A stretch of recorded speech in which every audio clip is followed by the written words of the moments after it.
On the morning of January 25, 2024, the waters off the coast of Australia shimmered under a clear sky. The surface was deceptively calm, masking the teeming life beneath. Emily Smith, a 32-year-old marine biologist and passionate conservationist, was part of a small team conducting a critical shark tagging study. The project aimed to gather data on shark migration patterns, a task vital for understanding their role in marine ecosystems and developing strategies for their conservation. The ocean was a second home for Emily, and sharks, despite their fearsome reputation, were creatures she deeply admired. The team had been at sea for 4 days, working tirelessly to tag and release sharks. The process was meticulous. Using bait to attract the animals, they would carefully tag them with satellite trackers and then release them back into the wild unharmed. It was physically demanding work, but one that Emily loved. She believed in dispelling myths about sharks and showcasing their importance to the ocean's balance. By mid-morning, the team had tagged several sharks, including reef and tiger sharks, and was nearing the end of their session. At around 11 a.m., the crew spotted a bull shark cruising near the boat. Known for their adaptability and aggressive tendencies, bull sharks were particularly interesting for the study. This one was large, over 10 feet long, and likely weighed 500 pounds. After luring it closer to the boat, the team successfully tagged it, but the tracking equipment registered an issue as it swam off. Emily, ever meticulous, volunteered to dive and inspect the equipment. A short distance away, the bull shark had swum and appeared calm, its powerful body moving effortlessly through the water. Emily suited up, grabbed her dive slate, and entered the water, her colleagues monitoring her every move from the boat. The underwater world was as serene as it was unpredictable. Shafts of sunlight pierced the surface, illuminating schools of fish darting among the coral. Emily moved with practiced ease, her breathing steady, her focus unwavering. She reached the tagging device, which had snagged on a piece of seaweed, and began working to free it. Unbeknownst to Emily, the bull shark had circled back. Sharks are highly attuned predators, and the vibrations caused by her movements drew its attention. It momentarily hovered on the edge of visibility, its dark silhouette blending into the ocean's murky expanse. Then, with terrifying speed and precision, it charged. The shark struck Emily with incredible force, its jaws clamping down on her torso. The impact knocked the air from her lungs and spun her through the water. Blood clouded the scene almost instantly, a crimson plume that signaled danger to everything nearby. Emily's dive partners, still on the boat, saw the commotion and immediately dove in to assist, but the shark was relentless. Emily struggled, her survival instincts kicking in despite the catastrophic injury. She tried to fend off the shark, but its power was overwhelming. It released her briefly, only to strike again, dragging her into deeper waters. Her colleagues swam frantically toward her, but the predator's ferocity left little room for intervention.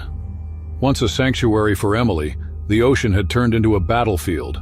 The attack lasted less than a minute, but its ferocity was devastating. By the time her dive partners reached her, Emily was unresponsive. They managed to retrieve her body and surface, but the damage was beyond repair. The shark had vanished, leaving behind only the chaos it had created. Back on the boat, the crew performed all they could as they radioed for emergency assistance, but it was too late. Emily had succumbed to her injuries, her life ending in the very environment she had devoted herself to protecting. The news of Emily's death sent shockwaves through the marine biology community and beyond. While shark attacks are rare, they evoke a primal terror that resonates deeply with the public. For those who knew her, however, the tragedy was deeply personal. Emily was a skilled scientist and advocate for ocean conservation who believed in bridging the gap between humans and the natural world. The incident sparked widespread discussions about the inherent risks of studying apex predators in their natural habitats. Bull sharks, unlike great whites, are known to inhabit shallow coastal waters, often venturing into rivers and estuaries. Their proximity to human activity increases the likelihood of encounters, though fatal attacks remain uncommon. Experts speculated that the shark may have been startled or mistook Emily's movements for prey, a tragic consequence of its instincts. In the weeks following the attack, Emily's team worked with marine safety organizations to develop stricter protocols for researchers working in shark-heavy areas. Recommendations included mandatory underwater deterrent devices, enhanced training for recognizing shark behavior, and more stringent guidelines for when and how to enter the water. While these measures couldn't undo the tragedy, they aimed to prevent similar incidents in the future. Emily's family and colleagues established a foundation in her name dedicated to shark conservation and marine research. The organization's mission was to continue her work, promoting coexistence between humans and marine predators while emphasizing safety and respect for the ocean's power. The footage captured during the expedition was never released to the public out of respect for Emily and her loved ones. However, it served as a sobering reminder for those in marine biology. Though breathtakingly beautiful, the ocean is also unpredictable and unforgiving. For all its wonders, it remains a realm where humans are outsiders, subject to its rules and risks. For those who knew her, Emily's legacy was one of courage and commitment. She had dedicated her life to understanding the natural world, unraveling its mysteries, and sharing its beauty with others. Her tragic death underscored the delicate balance between exploration and respect, a balance that every researcher must navigate. In the end, Emily's story became both a cautionary tale and a testament to the indomitable human spirit. She had ventured into the depths not out of recklessness, but out of a desire to protect and understand the creatures that call the ocean home. While her life was cut tragically short, her passion and purpose left an indelible mark on the world she loved so deeply. On August 22, 2024, the waters of the Red Sea shimmered under the fading light of the day. Known for its vibrant coral reefs and historic wreck sites, the Red Sea was a paradise for divers, offering unparalleled underwater experiences. Rachel Thompson, a professional diver with years of experience, had joined a small group led by a renowned dive master to explore the wreck of the SS Thistlegorm, one of the most iconic dive sites in the world. This particular dive was scheduled for the night, when marine life becomes more active, and the eerie beauty of the underwater world is amplified under the beams of their dive torches.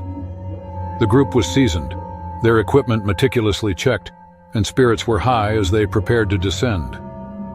Night dives were always thrilling but demanded heightened vigilance. The ocean at night was a different world, pitch black, except for the torchlight cutting through the water, revealing glimpses of marine life in motion.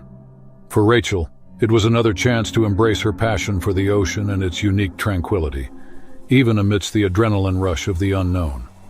The temperature was inviting as the group entered the water, and the descent was smooth. Their torches illuminated patches of the wreck, revealing schools of fish darting in and out of the twisted metal. Lionfish hovered like ghosts in the dark, their spines casting long shadows, and a moray eel peeked out from a crevice. The group moved in unison, their careful movements ensuring minimal disturbance to the underwater environment. Rachel, always eager to explore, drifted slightly ahead of the others. Her torch scanned the wreck, picking out fascinating details. Rusted wheels, abandoned crates, and the skeletal remains of a motorcycle entombed within the ship. She was focused, her breathing controlled, as she marveled at the haunting beauty around her. The distant glow of her dive buddies' torches reassured her that she wasn't far from the group. Yet as the minutes ticked by, an unsettling stillness began to creep into the water. The usual hum of marine life seemed to fade, and the darkness around her thickened. Unbeknownst to Rachel, a large oceanic white-tip shark had entered the area. These sleek and powerful sharks are notorious for their bold and unpredictable behavior. Known as opportunistic hunters, they are drawn to movement and disturbances, especially in the dark waters of the night. Rachel's torchlight and position ahead of the group had inadvertently caught the shark's attention. The attack happened with terrifying speed. In the near-total darkness, Rachel had no warning. The shark struck from below, its serrated teeth sinking into her arm with brutal force. The impact knocked the torch from her grip, plunging her into near blackness. Her flailing movements and the scent of blood in the water further triggered the shark's predatory instincts. It circled back for another strike, clamping down on her leg. Rachel's muffled cries of pain echoed through her regulator, barely audible amidst the chaos. The group, alerted by the commotion, turned their torches toward Rachel's direction. The sight was harrowing. Clouds of blood billowed in the water as the shark thrashed, its powerful body silhouetted against the faint light. The dive master, experienced but visibly shaken, signaled the group to stay calm while two divers rushed toward Rachel. The shark, momentarily disoriented by the additional lights, retreated into the dark void, but the damage was done. Rachel was limp when her dive buddies reached her. They worked frantically to stabilize her, securing her regulator and wrapping tourniquets around her arm and leg to stem the bleeding. Every second was critical as they began the ascent to the surface, the weight of the situation pressing heavily on them.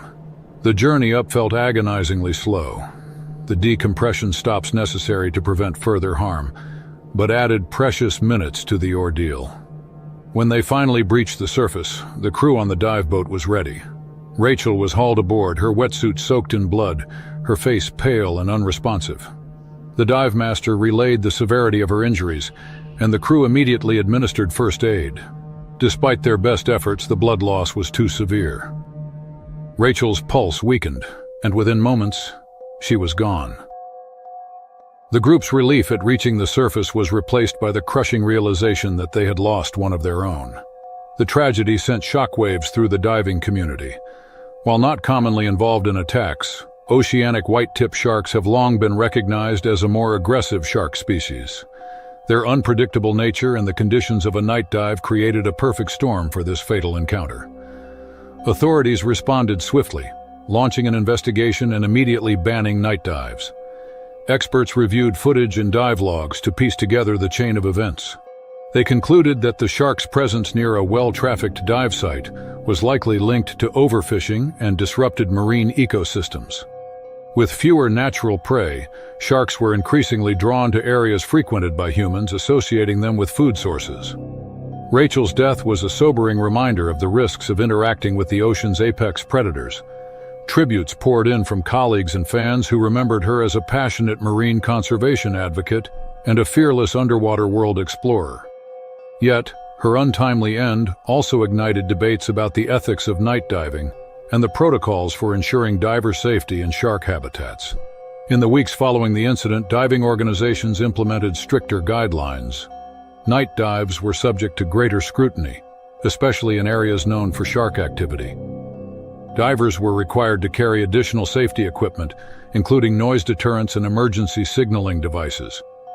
Educational campaigns emphasized the importance of understanding shark behavior and respecting their role in the ecosystem. For those with Rachel on that fateful dive, the memory of the attack was a haunting reminder of the ocean's dual nature, its breathtaking beauty and relentless power. Once a place of wonder and discovery, the Red Sea became a somber reminder of what they had lost. Rachel Thompson's story serves as a cautionary tale not only for divers, but also for all who venture into the wild. Humans are visitors to the vast and mysterious ocean, subject to unpredictable and often unforgiving laws. Though marred by tragedy, her legacy is a testament to the fragile balance between human curiosity and the natural world. The morning of March 2, 2024, dawned clear and warm over the turquoise waters of the Yucatan Peninsula. Gabriela Sanchez, a 31-year-old tourist from Spain, was ecstatic. Having long dreamed of snorkeling in Mexico's renowned coral reefs, she finally found herself in the idyllic setting she'd imagined. Crystal clear waters teeming with vibrant marine life, framed by the endless horizon of the Caribbean Sea. The excursion began at 8 a.m. as Gabriela joined a group of 8 other tourists and 2 guides aboard a small motorboat. The mood was light and cheerful as they sped toward the reef, the salty breeze tangling their hair and the sun casting golden reflections on the waves. Their guide explained the area's rich biodiversity, emphasizing the beauty of the coral formations and the harmless sea creatures they might encounter. An experienced swimmer, Gabriela felt at ease as she adjusted her snorkeling gear, eager to immerse herself in the underwater world. By 9 a.m., the group had anchored at a shallow section of the reef, surrounded by shimmering schools of fish. Gabriela slipped into the water with a practiced grace, her mask snug and fins propelling her through the gentle currents. Beneath her, the reef came alive, a kaleidoscope of colors as parrotfish darted around the coral and rays glided gracefully over the sandy seabed. Time seemed to slow as she swam, captivated by the beauty of the marine ecosystem. Unbeknownst to the group, the danger was approaching from the deeper waters beyond the reef. A 15-foot tiger shark, A formidable predator recognizable by its striped pattern was patrolling the area. Though not typically aggressive toward humans, tiger sharks are opportunistic hunters known for their curiosity and unpredictability. It was rare to venture so close to a popular snorkeling site, but environmental factors, including shifting water temperatures and food scarcity, could have driven it nearer to shore. The first sign of trouble was subtle, a sudden stillness among the smaller fish darting around the reef. Gabriella noticed the change but attributed it to the group's presence. Moments later, she felt an inexplicable sense of unease. Her peripheral vision caught a shadow gliding silently through the water. Turning her head, she saw the tiger shark, its massive form cutting through the blue expanse with unnerving precision. Initially, the shark investigated the group, its movements slow and deliberate as it circled at a distance. Spotting the predator, the guide signaled the tourist to stay calm and return to the boat. Gabriella, however, was furthest from the group, her focus on the reef having unknowingly placed her closer to the open water. The shark's behavior shifted abruptly. Its slow circling gave way to a burst of speed, its muscular body propelling it directly toward her. The attack happened in seconds but felt like an eternity. The shark struck with overwhelming force, its powerful jaws clamping onto Gabriella's leg just above the knee. The impact knocked the snorkel from her mouth and she screamed, the sound muffled by the water. Blood clouded the pristine sea as the shark's teeth tore into her flesh, triggering a frenzy of movement. Gabriella thrashed and kicked with all her strength, desperate to break free. Her struggle seemed to agitate the shark further, and it pulled her deeper, twisting and shaking its head. The guides and other snorkelers watched in horror from the surface, unable to intervene without risking their own lives. The water churned violently as the predator's massive tail thrashed, creating waves that rocked the nearby boat. One of the guides, armed only with a small wooden pole, attempted to distract the shark, striking the water and shouting to divert its attention. The effort was partially successful. The shark released Gabriella momentarily, but the damage was catastrophic. Her leg was mangled, bone exposed where the flesh had been torn away, and her body was limp as she floated, blood billowing around her. The reprieve was short-lived. The shark circled back, its predatory instincts fully engaged. This time it grabbed her by the torso, dragging her beneath the surface. The frantic movements subsided as Gabriella's body disappeared into the depths, leaving only a crimson stain on the water.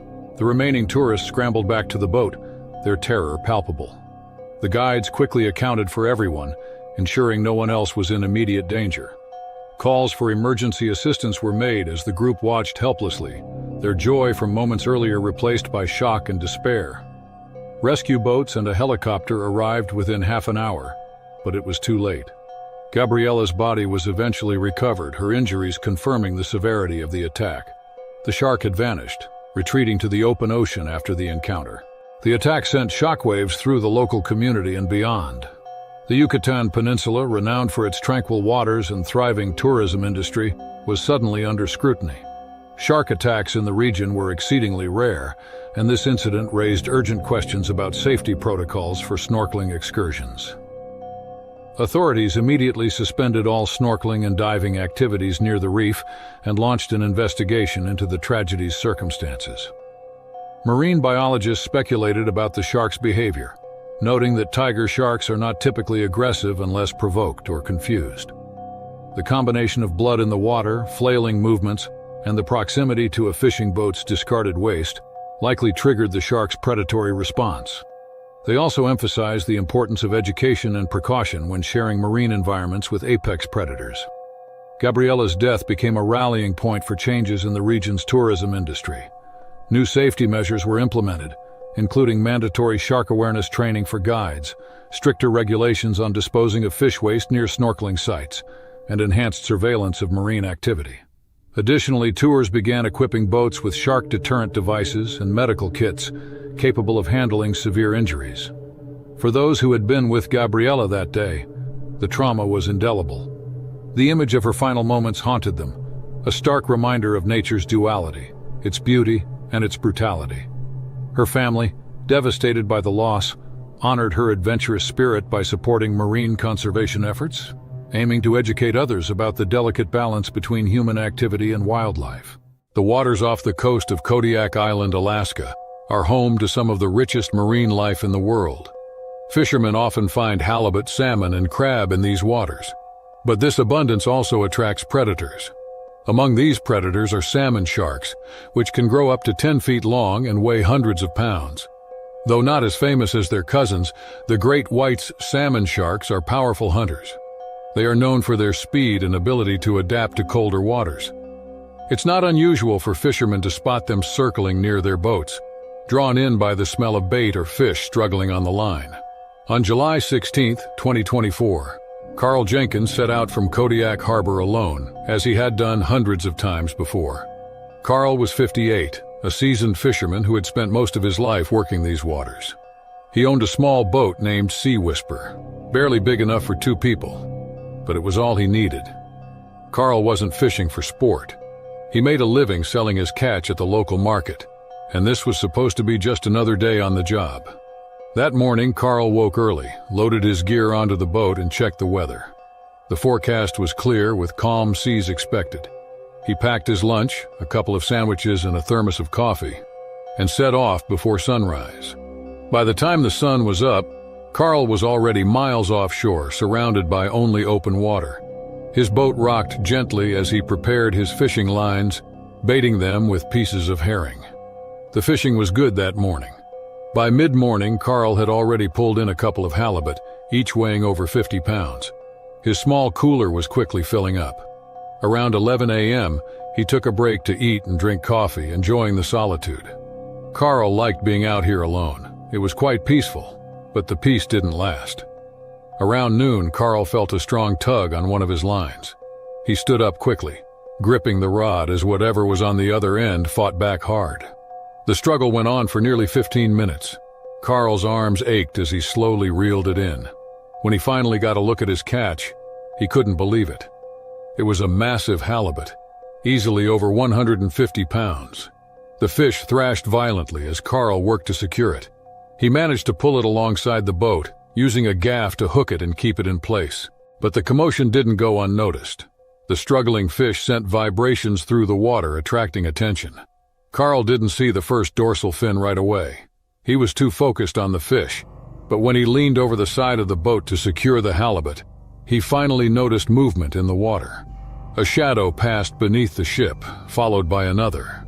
Then he saw them, 6 salmon sharks circling, their fins cutting through the surface. The sharks weren't just curious, they were agitated. The smell of blood from the halibut had triggered a feeding response. Carl hesitated for a moment, unsure of what to do. He needed that fish. It was worth a lot of money, but the sharks were getting too close.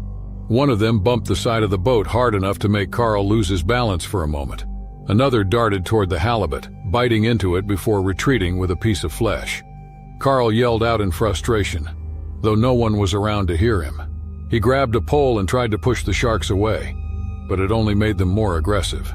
The boat rocked as the sharks circled, bumping into it repeatedly. Carl decided he had to cut the fish loose. It wasn't worth the risk.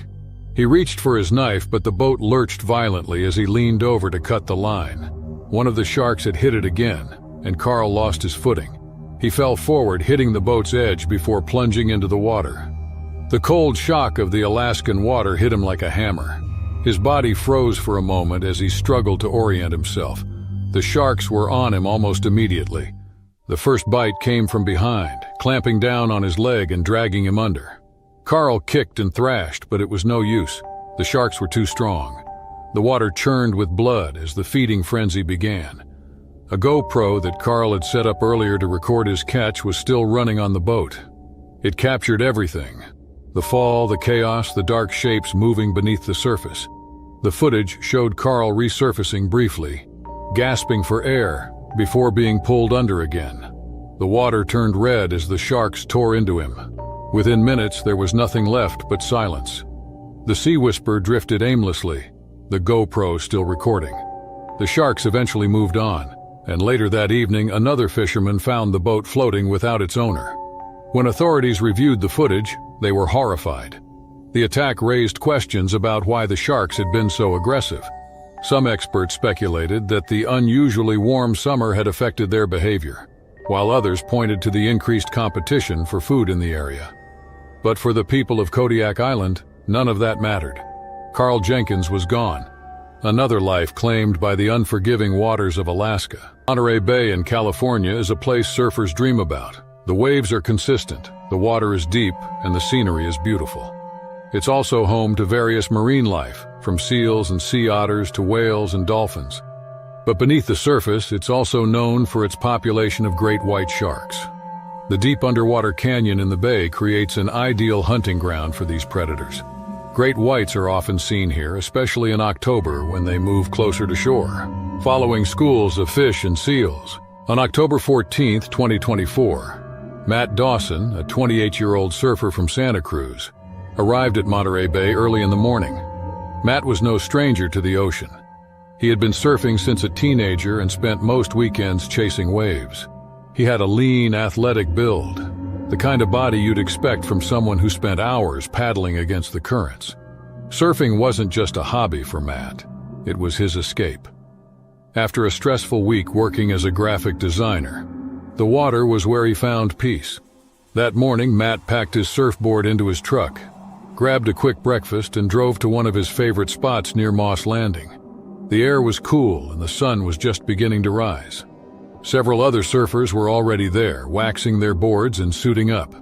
Matt slipped into his wetsuit, waxed his board, and carried it to the water. The waves were perfect, clean, medium-sized swells rolling in steadily. It was the kind of day surfers live for. Matt paddled out past the breakers, finding his rhythm quickly. The water felt colder than usual, but he didn't think much of it. As he waited for the next set of waves, he watched a group of seals playing near the kelp beds about 100 yards away. Seals often lingered around here, and Matt knew they were a favorite food of great white sharks. Still, shark attacks were rare, and Matt had surfed in these waters hundreds of times without incident. For most of the morning, everything went smoothly. Matt caught wave after wave, carving through the water with ease. The other surfers stayed nearby, and everyone seemed to be having a good time. But just after 9 a.m., Matt noticed something strange. The seals playing earlier were gone, and the water around him had grown eerily calm. The other surfers had drifted closer to shore, leaving Matt about 50 yards out alone. A sinking feeling crept over him. He couldn't explain it, but something felt off. He decided to paddle back toward the group. The calm water suddenly shifted as he turned his board and began paddling. He felt a strange vibration beneath him, like something large was moving below. His heart raced, but he kept calm, paddling steadily toward the shore. Before he could reach the shallows, it happened. Without warning, a great white shark surged from the depths, striking Matt's board with incredible force. The impact knocked him into the water and his board flipped over, floating a few feet away. Matt barely had time to react before he felt a searing pain in his right leg. The shark had clamped down just below his knee, its razor-sharp teeth cutting through his wetsuit and flesh like paper. Matt thrashed and kicked with his free leg, trying to pull away. The shark shook its head, its jaws tearing deeper into his leg. The pain was overwhelming, but adrenaline took over. Matt struck the shark's snout with his fist, a move he had read about but never thought he'd have to use. He repeatedly hit it, aiming for the sensitive areas around its eyes and nose. Finally, the shark released him, but it wasn't finished. The shark circled him as Matt tried to swim back to his board. He could see its dorsal fin cutting through the water, coming closer with each pass. His leg was bleeding heavily, leaving a crimson trail that spread out around him. The sight of his blood sent a wave of panic through him, but he knew he had to keep moving. He grabbed his board, pulled himself onto it, and lay flat, paddling with his arms as fast as possible. The shark struck again, this time from below. Its powerful jaws clamped down on the tail of his surfboard, shaking it violently. Matt held on for dear life, gripping the sides of the board as the shark tried to drag him under. The board's fiberglass tail cracked under the pressure, but it held together long enough for Matt to stay afloat. He kicked at the shark with his good leg, desperately trying to deter it. Fellow surfers on shore saw the attack unfolding. A group of them grabbed their boards and paddled out to help. One of them, Eric, who had been surfing with Matt earlier, reached him first. Eric shouted for Matt to stay on his board as he and another surfer formed a barrier between Matt and the shark, using their boards to block its path. The shark lingered briefly, its dark shape visible beneath the surface, before finally swimming away. With the shark gone, Eric and the others helped Matt paddle back to shore.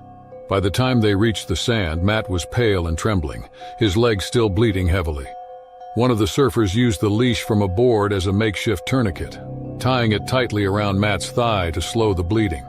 Someone called 911, and within minutes, paramedics arrived to take him to the hospital. Matt survived the attack, but the damage to his leg was severe. The bite had torn through muscle, tendons, and bone, requiring multiple surgeries and months of physical therapy. The tail of his surfboard, with its jagged bite marks, became a haunting reminder of how close he came to losing his life. The attack made headlines, sparking renewed concerns about shark behavior in Monterey Bay. Experts noted that great whites had been spotted closer to shore in recent years, likely due to changes in water temperature and food availability. While shark attacks remain rare, Matt's experience served as a chilling reminder of the risks surfers face every time they enter the water. The waters of Gans Bay, South Africa, are infamous for their population of great white sharks. Known as Shark Alley, this stretch of water between Dyer Island and Geyser Rock is a hotspot for tourists seeking the thrill of cage diving. The abundance of Cape Fur seals in the area draws these apex predators, offering an unparalleled chance to observe them up close. While most encounters are safe and controlled, the unpredictability of nature always lurks beneath the surface. On July 18, 2021, 29-year-old Ben Richards, an experienced diver from Australia, joined a cage diving tour aboard the Ocean Sentinel. Ben wasn't there for the adrenaline rush. He was a professional diver with years of experience studying marine life. He had swum with sharks many times before and had great respect for these predators. The day was another opportunity for him to observe their behavior in their natural habitat. That morning, Ben boarded the boat with a small group of tourists eager to witness the great whites of Gans Bay. The crew explained safety protocols and assured the group that the cage, built from reinforced steel, was secure against even the strongest sharks. By mid-morning, the boat anchored near Dyer Island, and the crew began chumming the water with fish heads and blood to attract the sharks. The first great white appeared within minutes, a smaller specimen about 9 feet long. It circled the bait, its sleek body gliding effortlessly through the water. The group marveled at its grace, snapping photos and leaning over the railing for a better view. One by one, the tourists donned wetsuits and entered the cage. Eager to observe, Ben waited until most of the group had left before stepping into the cold, clear water. Once inside the cage, Ben positioned himself in one corner, camera in hand, ready to document the shark's movements. At first, the sharks behaved as expected, darting toward the bait and snapping at the fish heads. But a much larger shark, easily over 14 feet long, appeared. This one was different. It ignored the bait entirely and swam directly toward the cage. Ben immediately noticed the unusual behavior. Unlike the others, this shark seemed focused on the people inside the cage. It circled slowly, its dark eyes scanning the divers, its body brushing against the steel bars. The other tourists stiffened as the shark came closer with each pass, its movements deliberate and unnervingly aggressive. The crew above banged on the cage to distract it, but the shark didn't flinch. Ben watched intently, fascinated but uneasy. He had never seen a great white so fixated on humans before. The shark suddenly lunged at the cage, snapping its powerful jaws near the bars. The force of the impact rattled the cage, startling the divers. Ben held his ground, determined to capture the moment on camera. As the shark swam past him again, he extended his arm slightly through the bars, hoping to get a closer shot. In an instant, the shark turned and lunged. Its jaws clamped down on Ben's arm with crushing force. The pain was immediate, a searing explosion that shot through his body. Blood filled the water as the shark shook its head, tearing into his flesh. Ben screamed into his snorkel, desperately trying to pull free. He used his free hand to push against the cage, and after a few agonizing seconds, the shark released him. The water around the cage turned red, and panic erupted. The crew acted quickly, pulling the cage back to the surface. Ben clutched his mangled arm, the pain almost unbearable. Once on the boat, the crew applied pressure to his wounds to stop the bleeding. Deep gashes exposed muscle and bone, his wetsuit soaked with blood. The boat raced back to shore, where an ambulance was waiting. Ben was rushed to the hospital, where surgeons worked to repair the damage. Though he survived, the attack left him with permanent scars and limited use of his arm. The shark's behavior left experts baffled. Great whites rarely attack cages or humans unless provoked, yet this one deliberately targeted the divers. Some speculated that the area's growing number of cage diving tours might be desensitizing sharks to human presence. Others pointed to environmental changes like warming waters and shifting prey populations as possible factors. The encounter was a harrowing reminder for Ben of the ocean's unpredictability. Even with all his experience, he learned that no amount of preparation can fully protect you when faced with one of nature's most powerful predators. David and Clara Thompson had been dreaming about their honeymoon for months. They had planned it down to the last detail, a private boat ride off the coast of Key Largo, Florida. The Florida Keys were known for their warm waters, coral reefs, and gentle waves. It was the perfect place to celebrate their new life together. They arrived at the marina on July 15, 2024, excited for their day on the water. Clara wore a white sundress, and David carried their picnic basket, packed with sandwiches, fruit, and a bottle of wine. They wanted the day to be special, peaceful, and full of memories. The boat they had rented, a sleek white motorboat named Seabreeze, sat waiting at the dock. It was a beautiful morning, the kind where everything felt perfect. The sun was bright and the air was warm. They loaded their things onto the boat, checked their route on the global positioning system, and set off toward a quiet stretch of water they had read about online. It was a place known for its calm conditions and occasional dolphin sightings, a spot far enough from the busy tourist areas to feel private. David steered the boat while Clara leaned back, enjoying the ride. She dipped her hand into the water, letting it rush past her fingers. They took turns laughing and pointing out birds and jumping fish. Everything felt right. They found a spot a few miles offshore and decided to anchor. The water was calm, with small ripples gently rocking the boat. David set up their picnic and they sat on the deck enjoying their food and talking about their future. Clara wanted to swim. She had always loved the ocean and had spent summers at the beach as a child. David hesitated at first, reminding her about the warnings they had read about sharks, but they had been told sightings were rare in the area. People swam here all the time without problems. After some convincing, David agreed and helped her into the water. She floated on her back, staring up at the sky, laughing as David teased her about looking like a starfish. Neither of them noticed the shadow beneath the water. It happened fast. One moment Clara was floating, and the next the boat jolted violently. David stumbled, grabbing onto the side for balance. He looked over and saw Clara, wide-eyed and panicked, struggling to stay above water. Before he could react, something massive struck the boat again, hard enough to make it sway. Clara screamed as she was pulled under, her legs disappearing in a sudden splash. David's heart pounded. He grabbed a boat paddle and leaned over the side, searching the water for her. Then he saw it, a great white shark, its massive body gliding just beneath the surface. Clara resurfaced, gasping and reaching for the boat, but the shark lunged again. Its jaws clamped down on her leg, dragging her under. David screamed her name, plunging the paddle into the water and hitting the shark with all his strength. The shark released her for a moment, and Clara struggled to swim back, but she was weak. David reached for her, grabbing her hand and pulling as hard as he could. The shark circled again, and David felt pure terror. Clara's eyes locked onto his. Desperate, pleading. He pulled harder, feeling her slipping from his grasp. The shark came back, its body slicing through the water with terrifying speed. It struck again, this time pulling her completely under. Her hand slipped from his, and all David could do was watch as the water turned red. He screamed for help, though there was no one around to hear him. His hands shook as he fumbled for the radio, calling for the Coast Guard.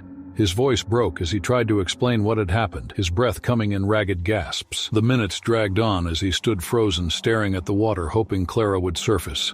But she didn't. The Coast Guard arrived within an hour.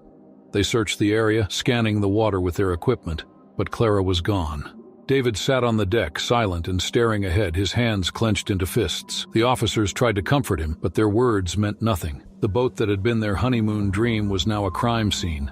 Hours later, a patrol boat found Clara's body washed up on a nearby shore.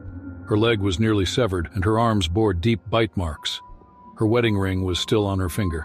The authorities ruled it as a fatal shark attack, but questions remained. Shark attacks were rare in the area, and experts speculated that changing ocean conditions were bringing predators closer to shore. Marine biologists examined the site and confirmed that a great white shark had been responsible.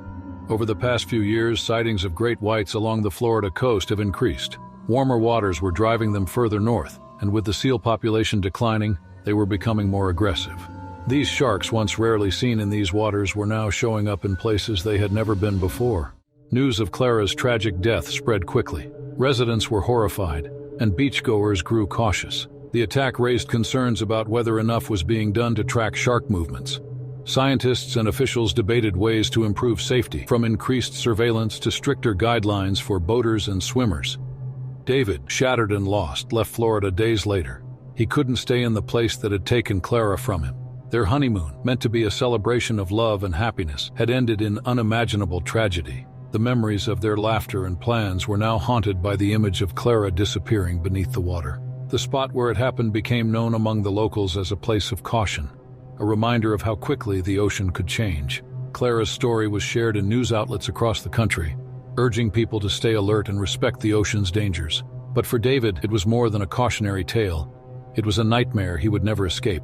Even with new tracking systems in place and safety measures increased, the ocean remained unpredictable. Sharks would continue to roam, and people would continue to venture into their territory, unaware of what lurked beneath.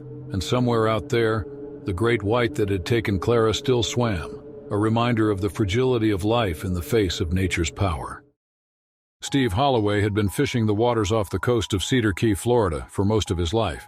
He knew the area well, from the shallow inlets to the deeper channels where fish gathered in large schools. March 18, 2024, started like any other day for him. The sun was still low when he launched his small fishing boat, the Miss Clara, named after his late mother.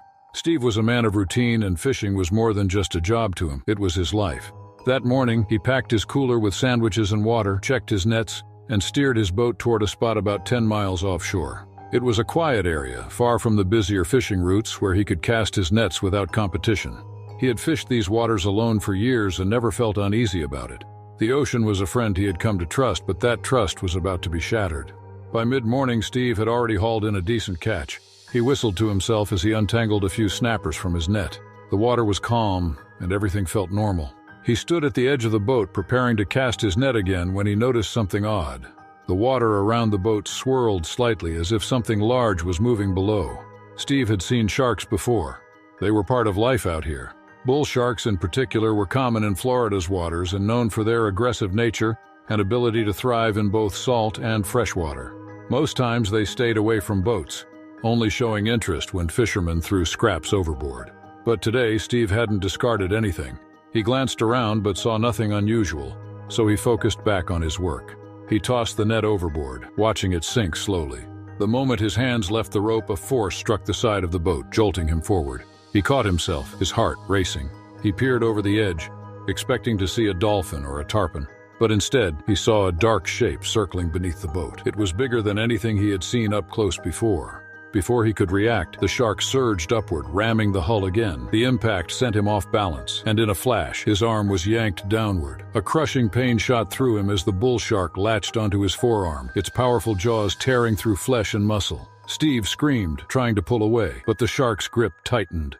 The water churned around him, stained red with his blood. Instinct took over. Steve kicked wildly, his free hand grabbing onto the boat's railing.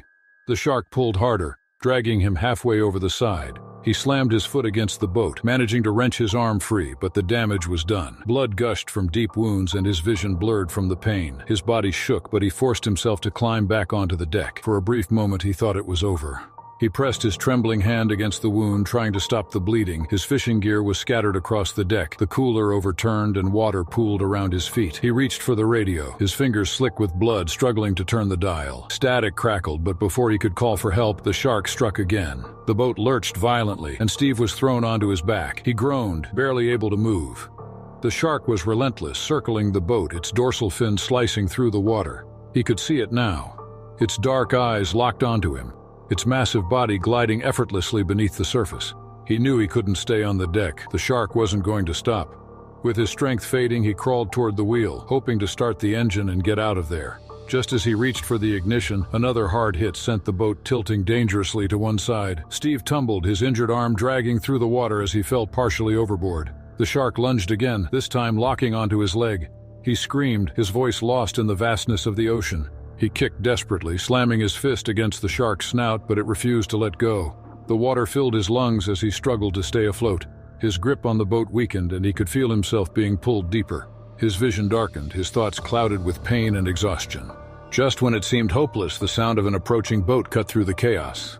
A local fishing vessel, the Coral Belle, had been passing by and spotted the struggle. The crew saw the blood in the water and the thrashing shark. They acted fast, pulling up alongside Steve's boat and throwing a rope at him. He reached for it with his remaining strength, the shark finally releasing him as the rescuers hauled him onto their deck. His body was limp, his skin pale, and his breathing shallow. The crew worked frantically to stop the bleeding, pressing rags against his wounds and tying a belt around his thigh to slow the blood loss. One of the crew members grabbed the radio and called the Coast Guard, urging them to send emergency help. Steve's eyes fluttered open for a moment and he whispered something, but his voice was too weak to hear. His body shook violently as shock set in. The men on board did everything they could, but deep down they knew his injuries were too severe. By the time the Coast Guard arrived and airlifted him to the nearest hospital, it was too late. Steve Holloway died before they reached the shore. The news of his death spread quickly through the small fishing community of Cedar Key. Many fishermen had known Steve for years, and his death struck them hard. He was experienced and cautious, and had been fishing these waters for decades. Experts examined the attack, noting how unusual it was for a bull shark to pursue a human so aggressively. Some speculated that warmer waters had driven sharks into unfamiliar territories, making them more desperate for food. Others believed the increased fishing activity in the area had attracted larger predators closer to shore. In the weeks that followed, local authorities introduced new safety guidelines for fishermen working alone in remote areas. They advised using tracking devices, carrying emergency beacons, and avoiding fishing in deeper waters without backup. Some fishermen started traveling in pairs, unwilling to take the same risk Steve had. His boat, the Miss Clara, was later found drifting miles from where the attack happened. Blood stained the deck and his fishing gear remained tangled in the nets. The sight was a grim reminder of how unpredictable the ocean could be, even for the most seasoned fishermen. Steve's story became a cautionary tale, told in every dock and marina along Florida's Gulf Coast. People spoke about the dangers of bull sharks, their aggression, and the need for better precautions. But for those who knew him, Steve wasn't just another statistic. He was a friend, a husband, and a man who had loved the sea until the very end. The Oregon coast is known for its cold waters, strong waves, and rugged beauty. Surfers often visit its remote beaches, drawn by the challenge of riding the unpredictable waves. Among them was 19-year-old Ben Wallace, who had been surfing along these shores since he was a kid. On July 22, 2024, Ben and his best friend Jake Mitchell drove out to a quiet stretch of beach near Pacific City. They had planned to spend the whole day in the water, catching waves and enjoying the isolation of the spot. That morning, the beach was nearly empty. A few seagulls circled overhead, and the tide was just right. Ben parked his old truck near the edge of the dunes, and they unloaded their boards, wetsuits, and a small cooler packed with sandwiches and drinks. The two friends stood for a moment, watching the waves roll in. It looked perfect. No crowds, clean breaks, and a light offshore wind. Ben suited up quickly, eager to get into the water. Surfing had always been his escape, a way to clear his mind and feel free. He grabbed his board and waded out, paddling past the breaking waves. Jake followed close behind, staying a little further out, watching Ben as he caught his first wave of the day. The water was colder than usual, but Ben didn't mind. He rode wave after wave, feeling completely in control. As he sat on his board waiting for the next set, he noticed the silence around him. The usual scattering of small fish and playful seals seemed absent. He shrugged it off and focused back on the horizon, watching for the perfect wave. Suddenly, without warning, something slammed into his board from below. The impact knocked him off balance, and before he could react, his board was yanked downward.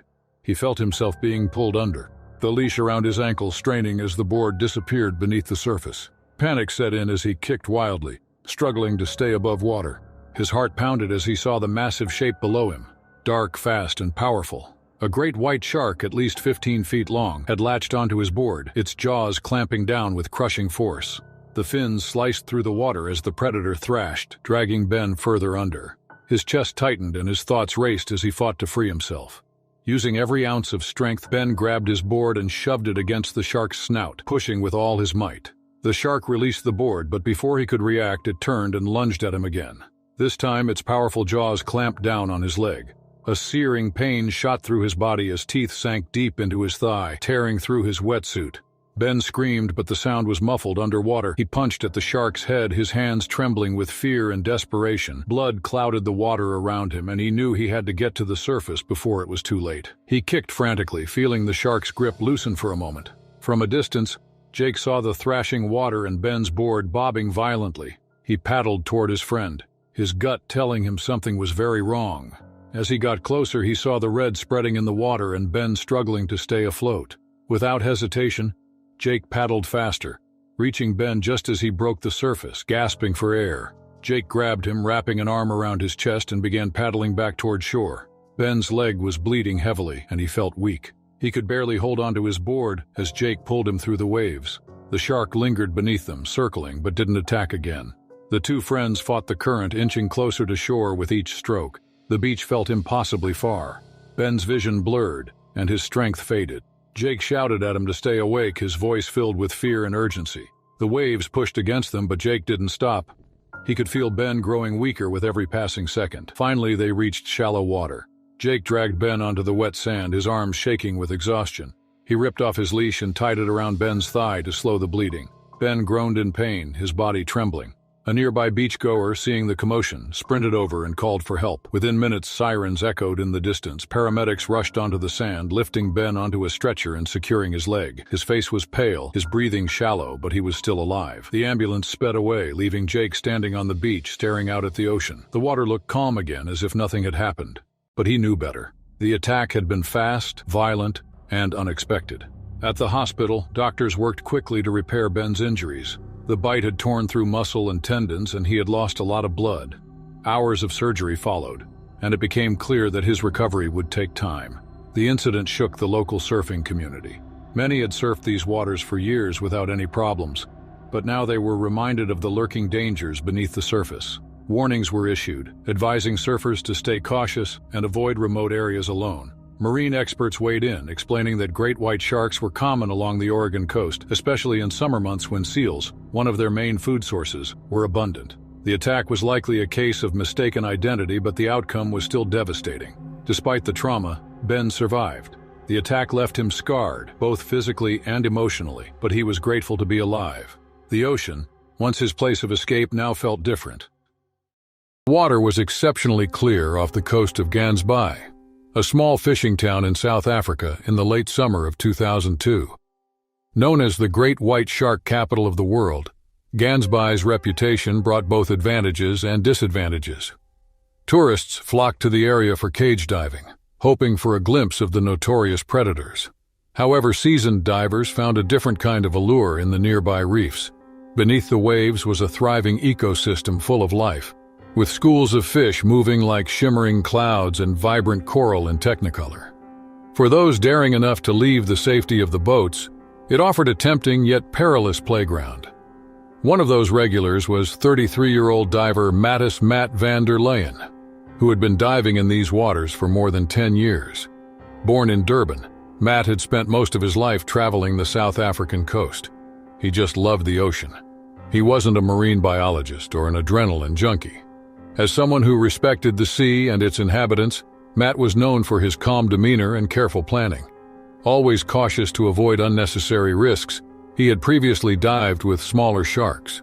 However, even his experience couldn't protect him on that fateful afternoon. Matt arrived in Gansbai early in the morning, stopping for coffee at a small cafe and chatting with the locals. The weather was perfect, blue skies and a light breeze that barely disturbed the water's surface. After weeks of planning, he was eager to explore a lesser-known reef a few kilometers off the coast. Fishermen called it Devil's Crown, as it lay in deeper waters, far from the typical tourist spots. The reef was known for its larger predators, but was also considered stunningly beautiful. However, due to a last-minute illness, Matt's dive partner for the day, a younger man named Elias Koster, had to cancel. Despite this, Matt decided to dive alone, confident in his ability to handle it. By mid-afternoon, he was anchored near the reef on his small rental boat. The area was peaceful, with few fishing boats in sight. After years of diving, he carefully double-checked his equipment before entering the water. The descent was smooth. As the underwater world came into view, the noise from above faded. The reef was stunning. Vibrant coral formations stretched across the ocean floor, teeming with sea fans, darting fish, and the occasional moray eel peeking from cracks. Matt moved slowly, maintaining a respectful distance from the marine life. As he swam deeper, the light from the surface began to fade. The water remained clear, though it grew colder. Matt checked his oxygen levels and adjusted his buoyancy. At 20 meters, he was well within his comfort zone. At that moment, Matt noticed something unsettling: a sudden silence.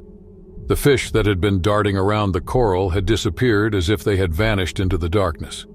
He paused, letting his instincts take over. Slowly, he turned and scanned the water. That's when he saw it.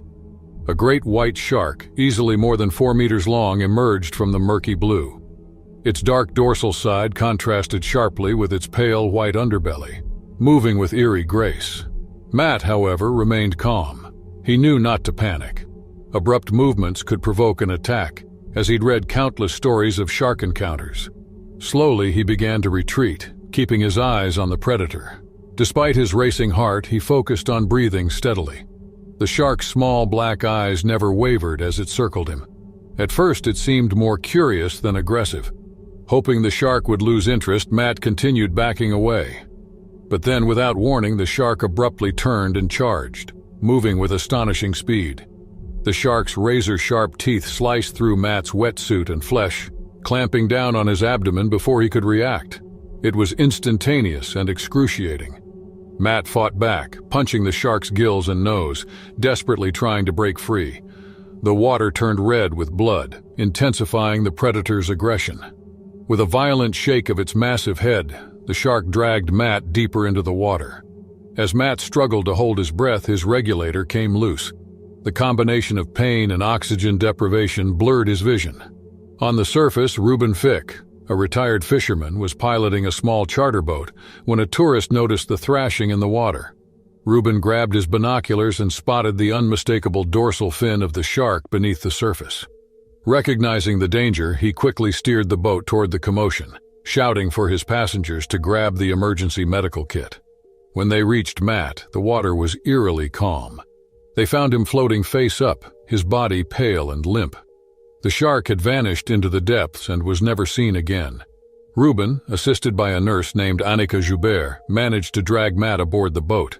There was a terrible mess of ripped flesh and exposed bone in his abdomen, and his wetsuit was ripped. Even though Annika tried her hardest to stop the bleeding, Matt's injuries were fatal. His pulse was rapidly fading, and he was not responding. Minutes later, he was gone. As the boat raced back to shore, the crew sat in stunned silence. The atmosphere was solemn, the impact of what they had seen beginning to weigh heavily. The event served as a sobering reminder of the ocean's unpredictable nature. It was a devastating loss for Annika that would follow her for years. Furthermore, it marked the end of Matt's lifelong pursuit of the sea's allure and mystique. The diving community was shaken by the swift spread of news about the attack. Matt was remembered by family and friends as a skilled and cautious diver who deeply respected the ocean and its creatures. The tragedy served as a stark reminder that even the most experienced divers are vulnerable to the unpredictable dangers of the wild. In the weeks that followed, local authorities and marine experts debated whether the shark had been provoked or if it was simply a case of misidentification. Some theorized that the predator had been attracted by blood from a nearby fishing vessel, while others believed it was a random encounter in the shark's natural territory. Years later, Matthijs van der Leyen and his tragic day at Devil's Crown were still discussed among divers. Despite the reef's beauty, the ocean remained a stark reminder of the delicate balance between human vulnerability and the raw power of nature. Matt's story became a sobering warning to those who dared to enter the deep. On a cold morning in 2005, Humboldt County's rocky coastline became the backdrop for a surfer's tragic tale. Shelter Cove, a town nestled between towering cliffs and dense redwood forests, was as remote as it was beautiful. Unlike the more popular beaches to the south, the Pacific Ocean here was dark, frigid, and unforgiving. The area, known as the Lost Coast, earned its name from its bleak, rugged landscape and erratic sea levels. For decades, adventurous surfers had been drawn to its solitude and some of the best waves in California. But the Lost Coast had a reputation for danger. riptide storms, and the occasional appearance of massive predators beneath the surface. Greg Thorson was one such surfer who embraced those risks. At 37 years old, Greg had lived a transient life, traveling from coastal town to coastal town in search of the perfect wave. A familiar face in the local surf scene, he had a wiry build, sun-bleached hair, and a face weathered by years of salt and sun. For just over a year, Greg had been renting a small cabin on the edge of the redwoods in Shelter Cove. To him, the isolation was a draw, not a deterrent. He relished the chance to surf alone, far away from the noise of less experienced surfers and overcrowded beaches. That morning, as he often did, Greg woke before dawn. The air was crisp and the horizon glowed faintly with the promise of sunrise. Greg parked his rusty blue van at a secluded cove known as Devil's Reach, a spot infamous for its powerful waves and hidden underwater rocks. Few surfers dared to take it on, but Greg had claimed it as his home break. He zipped up his thick wetsuit, waxed his board, a battered but reliable 6 feet 6 inches long shortboard, and paddled out into the cold, glassy water. The ocean was eerily quiet, with no other surfers in sight. The waves were slow but building, and Greg floated beyond the break, scanning the horizon for the next set. The isolation and calm were familiar comforts, but as he stared out into the open sea, something felt different. The rhythmic sound of his breathing and the gentle lapping of water against his board were the only noises in the vast expanse. The sun had just begun to rise, casting a pale golden light over the sea. What Greg didn't know, what no one could have known, was that something else was out there with him. The first sign of danger was subtle, almost imperceptible. Beneath the surface, a shadow moved silently, its massive form blending with the dark depths of the ocean. It was a great white shark nearly 15 feet long and weighing over a ton. This stretch of the Pacific was part of what scientists called the Red Triangle, a region notorious for shark activity. The waters were rich with seals, sea lions, and other prey, making it a prime hunting ground. Greg, paddling atop his board with his arms dangling in the water, unwittingly resembled one of those prey animals. As Greg caught a small wave and paddled back out, the shark began to close the distance. It was deliberate, almost methodical, moving with the slow confidence of an apex predator. Greg sat on his board, scanning the horizon for the next wave, unaware that beneath him the shark was circling. The attack was sudden and violent. Greg's right leg was clamped down by the shark's jaws with unfathomable force as it surged upward, knocking him off his board. The water exploded into a chaotic mix of foam and blood, swirling together in a frantic flurry of movement. Greg fought back with every ounce of strength he had left. He kicked, punched, and thrashed at the shark's muzzle, his heart pounding as his instincts took over. But the predator's grip was unyielding. Its sharp teeth sliced into bone and muscle, each bite sending waves of excruciating pain through his body. The force of the attack was overwhelming, but Greg refused to give in. Greg was able to surface for a brief moment, struggling to breathe. His cries were drowned out by the sound of the waves crashing close by. The deep blue contrasted sharply with the blood which spread like ink in the water. There was silence for a while. Greg floated still after the shark released him, his body limp from shock and blood loss. However, the reprieve was brief. Once more, the shark struck viciously and efficiently, biting into his torso. There was a fatal second attack. As Greg sank below the surface, his body went limp and his consciousness dimmed. The shark, having satisfied its primal hunger, disappeared into the depths, leaving behind only a broken surfboard and a faint trail of blood. Despite the violence that had just unfolded, the waves continued rolling in, indifferent to the tragedy. When Greg did not return after several hours, a search was launched. His van was the first clue, parked at Devil's Reach. Authorities and residents scoured the coastline, and the Coast Guard sent a helicopter to survey the waters. Greg's surfboard was found washed ashore, its edges bearing deep gouges from the shark's teeth. However, his body was never recovered. In the days that followed, the small community of Shelter Cove was left in shock. Greg's disappearance became the subject of somber conversations in the town's lone coffee shop and bar, as locals tried to make sense of the horrific event. People who knew Greg spoke of his talent, his quiet determination, and his deep passion for the sea. Locals avoided the water, at least temporarily, while others vowed never to surf alone again.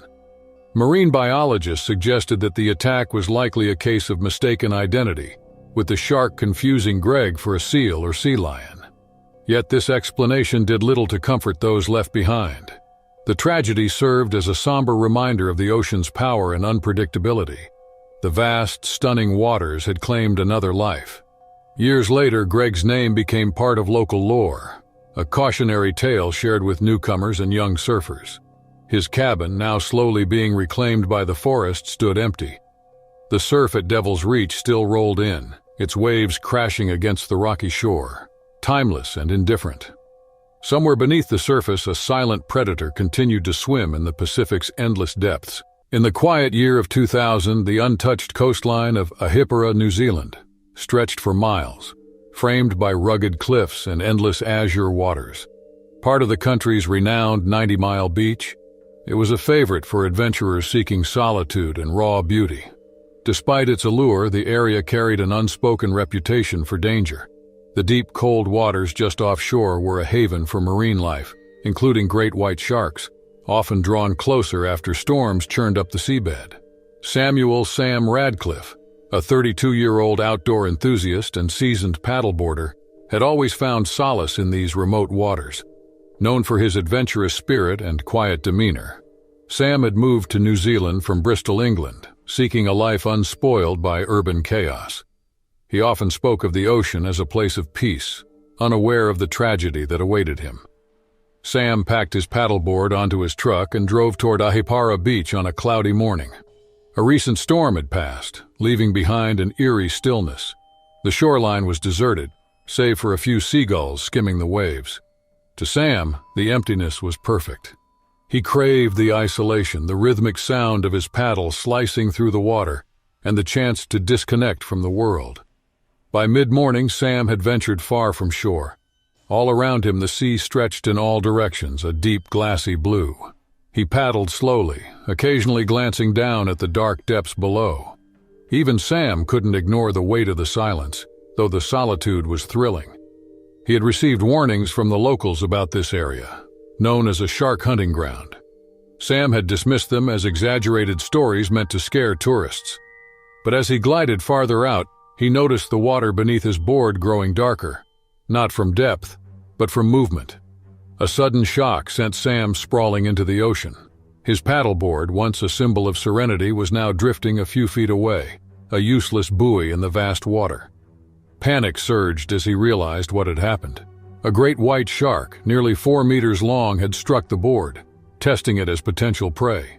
The shark attacked again, its enormous jaws clamping down on Sam's leg before he could react.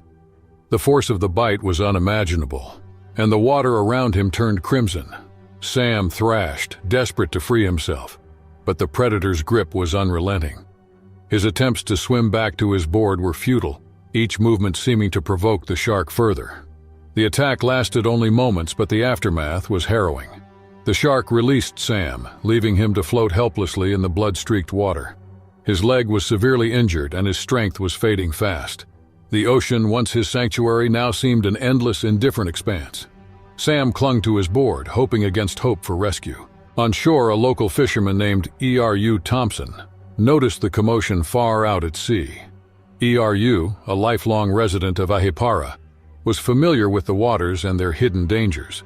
Using binoculars, he spotted the paddleboard and the faint outline of a struggling figure. Recognizing the urgency, he alerted the authorities and launched his small boat in a desperate attempt to help. By the time E.R.U. reached Sam, the situation was dire. Sam was unconscious, his injuries severe, and his body cold from blood loss. E.R.U. pulled him onto the boat and sped back to shore, where paramedics were waiting. Despite their best efforts, Sam was pronounced dead upon arrival. The official cause of death was blood loss and trauma from the shark attack. The news of Sam's death sent shockwaves through the tight-knit community. Ahipara had always been a place where nature's beauty and dangers coexisted, but this incident was a stark reminder of how thin the line between the two could be. Experts later speculated that the storm had stirred up fish closer to the surface, drawing sharks into the area. Sam's movement on the paddleboard likely mimicked that of prey, triggering the attack. In the weeks that followed, local authorities implemented stricter safety measures, including improved signage and patrols in known shark zones. Marine biologists studied the waters to understand shark behavior in the area, while locals shared their encounters and close calls. The incident also sparked debates about human interaction with marine ecosystems and the risks of venturing into their domain. Sam's family, devastated by the loss, chose to honor his adventurous spirit by establishing the Radcliffe Foundation. The foundation was dedicated to promoting ocean safety and supporting shark conservation efforts. While they grieved his death, his family found solace in the idea that Sam's love for the ocean could inspire others to approach it with respect and caution. Samuel Radcliffe's tragic encounter became a somber legend in Ahpara. For those who knew him, it was a reminder of the fragility of life and the power of nature. For others, it served as a cautionary tale, a haunting echo of the risks beneath the ocean's serene surface. In early 2024, Dutch reality show star Liza Visser was riding the wave of international fame. Known for her bold stunts and daring survival challenges, she had built her career on pushing boundaries and courting danger. Her latest venture was a survival series filmed across some of the world's most extreme environments. As an adrenaline junkie and self-proclaimed ambassador for humanity's connection to nature, she thrived on spectacle and controversy. However, her next challenge, set on Australia's rugged coastline, would be her. The segment showcased Liza navigating the harsh Australian outback and coastal waters, pushing her skills to the limit in one of the world's most unforgiving environments. After weeks of traversing arid terrain, her team arrived at the Southern Ocean, notorious for its dense population of great white sharks. The original plan was straightforward. Liza would observe the predators within a reinforced cage, delivering her usual commentary on the importance of coexisting with apex species. But as filming progressed, the crew saw an opportunity to create something unforgettable. They urged Liza to abandon the cage and dive directly into the shark-infested waters, emphasizing how it would elevate the show and guarantee skyrocketing ratings. Eager to boost her popularity and captivated by the boldness of the idea, Liza embraced the challenge, seeing it as the ultimate way to prove her daring spirit and connect with audiences in a way few have ever had. The fishing boat was anchored near a reef, and the surrounding waters teemed with activity. Earlier that morning, local fishermen had discarded leftover bait, attracting a small group of great whites. The sleek and powerful sharks glided through the water, their dorsal fins cutting the surface with quiet menace. Liza, dressed in a wetsuit and equipped with a mask, prepared herself for the dive. When she leaped from the boat, the impact of her splash broke the stillness. The sharks, startled by the sudden disturbance, initially darted away. Liza treaded water confidently, waving at the cameras and gesturing to the crew. Her movements were deliberate, designed to convey calmness, but she could not control the ocean's unpredictability. Within moments, the sharks began to circle back, drawn by curiosity and the vibrations caused by Liza's movements. A minor scrape she sustained on her descent introduced blood into the water, a signal that turned their curiosity into predatory focus. The once peaceful group of great whites became increasingly agitated, their movements faster and more erratic. The shift was sudden and devastating. One of the sharks surged forward, its massive jaws closing around Liza's leg. The force of the bite dragged her beneath the surface. She fought to break free, kicking and striking with all her strength, but her struggles only heightened the frenzy. The other sharks, now fully engaged, joined the attack. Their powerful tails churned the water into a violent froth as they tore at her, each bite fueled by instinct and the chaotic energy of the moment. The crew watched in horror, paralyzed by the speed and brutality of the attack. Attempts to intervene were futile. The fishing boat was too far from Liza's position to offer immediate help, and entering the water was out of the question. The camera continued to roll, capturing every agonizing second as Liza's flailing movements grew weaker. The water turned red within minutes, contrasting with the ocean's deep blue. Liza's battered and lifeless body disappeared beneath the surface as the sharks consumed her. The attack was over almost as quickly as it began, leaving a haunting silence. The sharks, now satiated, dispersed, their sleek forms vanishing into the depths. Authorities arrived shortly after the crew's frantic distress call but could do little. Search teams scoured the area, recovering only fragments of Liza's gear. The footage of the attack, however, remained intact, a chilling testament to her final moments. The incident sent shockwaves around the world. Liza's death became a flashpoint for discussions about the ethics of reality television and the dangers of sensationalism. Critics argued that her reckless decision to enter the water had been fueled by a toxic combination of ego and the pursuit of ratings, a deadly cocktail that left no room for respect or caution. Others pointed to the responsibility of the crew, who had failed to stop her from taking such a perilous risk. Wildlife experts weighed in, emphasizing that great white sharks, while not inherently aggressive toward humans, are opportunistic predators. Introducing blood and erratic movements into their environment can quickly escalate their behavior into a feeding frenzy. In this case, the sharks were not acting out of malice but instinct. The aftermath also reignited debates about human interaction with wildlife.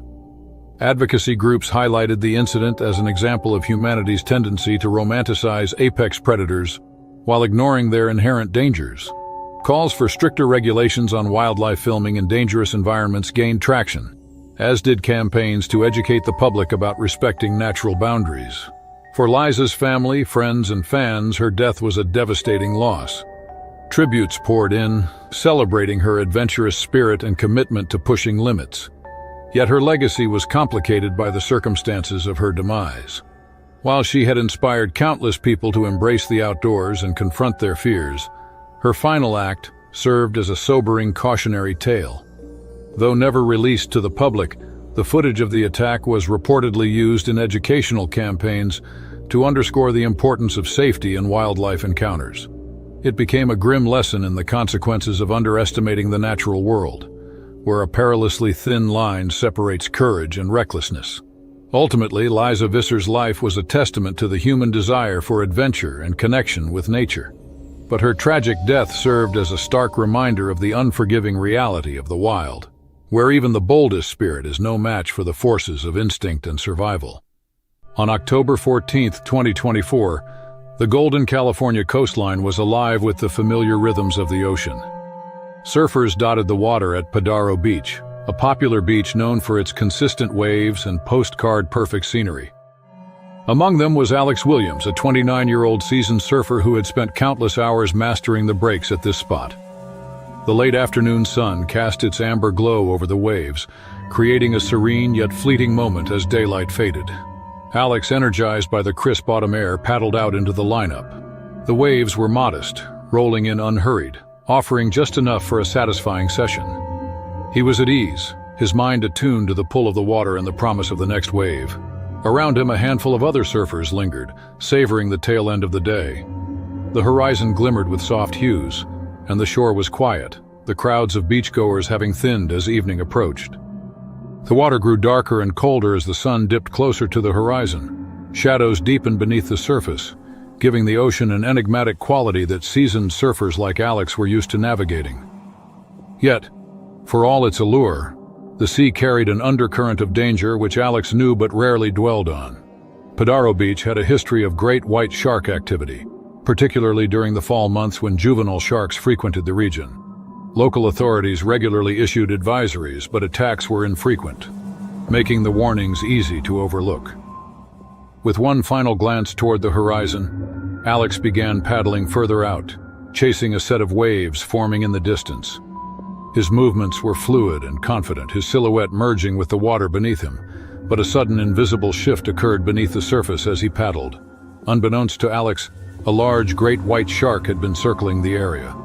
At nearly 15 feet long, the predator had likely been drawn to the cove by fish or seals earlier in the day. The shark's instincts, honed over millions of years, were razor sharp. It moved silently through the darkening water, its senses attuned to the vibrations and sounds of the surfers above. For the great white, Alex's paddling silhouette might have resembled the shape of a seal, a familiar target. In an instant, the predator struck. Rising swiftly from the depths, the shark launched a ferocious attack, its powerful jaws clamping onto Alex's side. The force of the bite sent a shockwave through his body and knocked him off his board, the fiberglass snapping under the impact. The water erupted in chaos as the great white retreated momentarily, leaving Alex thrashing and bleeding in its wake. The attack severed a major artery, and blood quickly began to pool in the surrounding water. Adrenaline coursed through Alex as he struggled to stay afloat, his mind racing between survival instincts and the paralyzing reality of his injuries. The other surfers, startled by the commotion, turned toward the source of the disturbance. Some froze, stunned by the sight of the dorsal fin slicing through the water, while others paddled toward Alex, desperate to help. The great white circled again, its movements slower but no less deliberate. It had fulfilled its predatory impulse, leaving Alex critically injured and vulnerable. Nearby, surfers shouted and splashed, attempting to ward off the shark, but their efforts could not undo the damage. When they reached Alex, he was barely conscious, his blood loss rapid and catastrophic. The group worked frantically to pull Alex onto a longboard, their hands slick with his blood as they fought against the currents. Each second felt like an eternity as they paddled toward the shore, their hearts pounding with fear and determination. The shoreline, once peaceful, was now a scene of urgency as bystanders rushed to assist, calling for help and attempting to staunch Alex's wounds. But the injuries were too severe, the vital minutes after the attack slipping away like grains of sand through an hourglass. By the time emergency responders arrived, Alex had succumbed to his injuries. The artery severed in the attack had caused massive blood loss, and despite the efforts of those around him, there was nothing more that could be done. His lifeless body lay on the sand, surrounded by the broken pieces of his surfboard, a haunting reminder of the fragility of life in the face of nature's raw power. The aftermath of the attack reverberated far beyond Padaro Beach. News of Alex's death spread rapidly, sparking an outpouring of grief from the surfing community and renewed calls for measures to address shark activity along the California coast. The beach was immediately closed, with authorities warning about the heightened risk of shark encounters. Marine biologists were brought in to study the incident, and drones were deployed to monitor shark movements along the coastline. Experts explained that while great white shark attacks are rare, they often occur when sharks mistake humans for prey. Surfers' shadows and movements in the water can closely resemble seals, particularly at dusk, when visibility is low. In Alex's case, the time of day and location may have inadvertently placed him in harm's way. The tragedy also reignited debates about balancing human recreation with marine conservation. Advocates for shark protection emphasize the importance of understanding and respecting the ocean's ecosystems, pointing out that sharks are critical to maintaining the health of marine environments. Others, however, called for increased safety measures, such as more frequent patrols, improved shark detection technologies, and clearer guidelines for water activity during peak shark season. For those who knew Alex, the loss was deeply personal. Friends and family remembered him as a passionate and fearless surfer who found solace and purpose in the ocean. He had always approached life with a sense of adventure, embracing its beauty and risks. While his death was a reminder of the ocean's dangers, it also underscored its immense power and mystery, a force that commands both awe and respect. Padaro Beach slowly reopened to the public in the following weeks, but the attack's shadow lingered. Surfers returned to the water with heightened caution, their connection to the waves now tinged with an awareness of the unseen world below. Alex's story became a cautionary tale, a testament to the delicate balance between human ambition and the untamed forces of nature. Though his life was tragically cut short, Alex's memory endured in the hearts of those who shared his love for the sea. His final moments, though marked by terror, were also a reflection of his unwavering spirit, a life lived fully even in the face of the unpredictable. The Arctic waters off the coast of Norway were calm on the morning of June 12, 2024, their icy depths shimmering under the pale sunlight of a midsummer day. Lars Jensen, a 53-year-old fisherman with over 3 decades of experience, had spent hours working the frigid waters near the Arctic Circle. His small crew, accustomed to the grueling demands of fishing in one of Earth's most remote and unforgiving regions, was already preparing to return to shore after a productive day. Lars was a seasoned fisherman who was well respected in his coastal village for his knowledge of the sea. A stoic and reliable man, he had always been drawn to the Arctic's rugged beauty and embraced its isolation and harsh conditions. On this particular day, his boat, laden with freshly caught cod and halibut, bobbed gently in the cold waves as the crew secured the lines and prepared to haul in the last of their catch. The waters near the Arctic Circle were as mysterious as they were treacherous. Beneath their glassy surface lurked creatures perfectly adapted to the extreme environment. Among them was the Greenland shark, a massive, slow-moving species often unnoticed in its icy domain. Rarely seen and even less usually encountered by humans, these sharks were known for their extraordinary longevity, with some living over 400 years. Though their primary diet consisted of fish and scavenged remains, their immense size and powerful jaws made them formidable predators. As the afternoon sun dipped closer to the horizon, Lars leaned over the boat's edge to retrieve a fishing line trailing in the water. The line had snagged on something heavy, and Lars, always thorough, decided to investigate rather than cut it loose. He reached down, straining to see what was below, the icy wind biting his face. The quiet and still ocean seemed indifferent to the bustling activity aboard the vessel. But in an instant, that stillness was shattered. Without warning, a massive Greenland shark surged upward from the depths, its dark form materializing like a shadow in the water. The shark struck with startling speed, its enormous jaws clamping down on Lars's arm as he reached for the line. The force of the bite pulled him off balance, and before the crew could react, Lars was dragged overboard into the freezing sea. Panic erupted on the deck as the crew scrambled to save their captain. One crew member lunged for Lars's outstretched hand, but the shark's immense strength and the pull of the water were too much. Lars disappeared beneath the surface, his body thrashing as the shark dragged him deeper. The cold, dark water churned with movement, starkly contrasting the tranquility of moments before. Lars fought desperately, his survival instincts kicking in as he tried to free himself from the shark's grip. The predator's powerful jaws, lined with rows of sharp teeth, tore through flesh and bone with terrifying efficiency. The crew threw ropes and gaff hooks into the water, shouting as they tried to locate him. For a brief moment, Lars surfaced, his face a mask of pain and determination, but the shark's relentless strength pulled him under again. In the chaos, the water became a maelstrom of blood and foam. The cold sapped Lars's strength, and the relentless thrashing of the shark made it impossible for him to break free. The predator, driven by instinct and the confusion of the struggle, delivered a series of crushing bites. The encounter lasted only minutes despite Lars's efforts and the crew's frantic attempts to save him. When the water finally stilled, the crew was left staring into the empty expanse. Their captain was gone.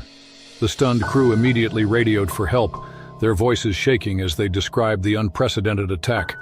Within hours, rescue teams and marine biologists arrived at the scene, their boats scouring the area for any sign of Lars or the shark. What they found was grim. Pieces of fishing gear, fragments of clothing, and blood-stained water that told the story of the tragedy. The attack sent shockwaves through the small fishing community. Greenland sharks were not known to attack humans, and their remote Arctic habitat made encounters exceedingly rare.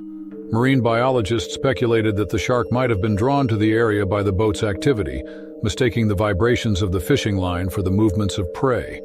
The species' size, reaching up to 23 feet and weighing over a ton, combined with its powerful bite, made such an attack devastating.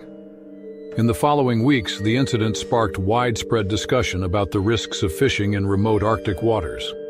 Lars's death was a sobering reminder of the ocean's unpredictability, even for those who knew it best.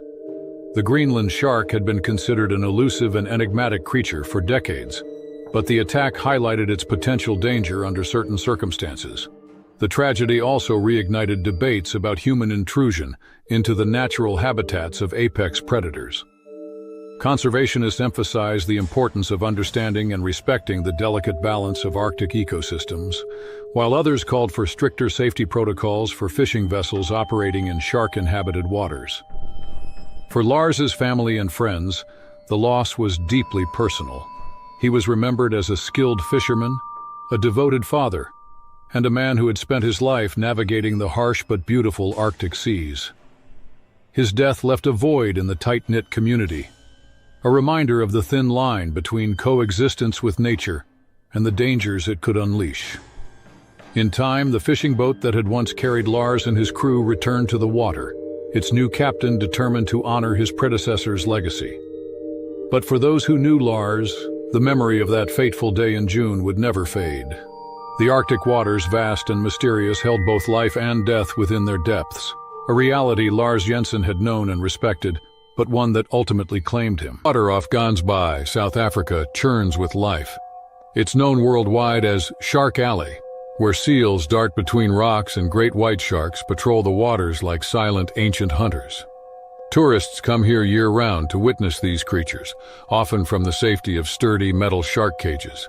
The area is famous for its large population of great whites, drawn by the dense colonies of Cape Fur seals on Dyer Island and Geyser Rock. Some say the sharks here are the largest in the world, with adults growing up to 20 feet long, their powerful bodies built for ambush and destruction. On January 11, 2025, Leonidas Marcos, known online as Shark Explorer, arrived in Gansby. He wasn't here to sit in a boat or watch from behind the bars of a cage. Leonidas had a reputation for pushing boundaries.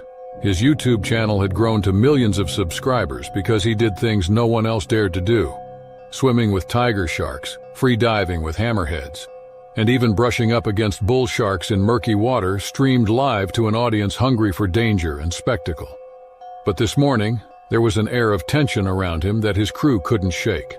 The sun was barely up when Leonidas, his assistant Dimitrios, and their South African guide Isaac boarded a small boat and headed out to the stretch of water between the islands.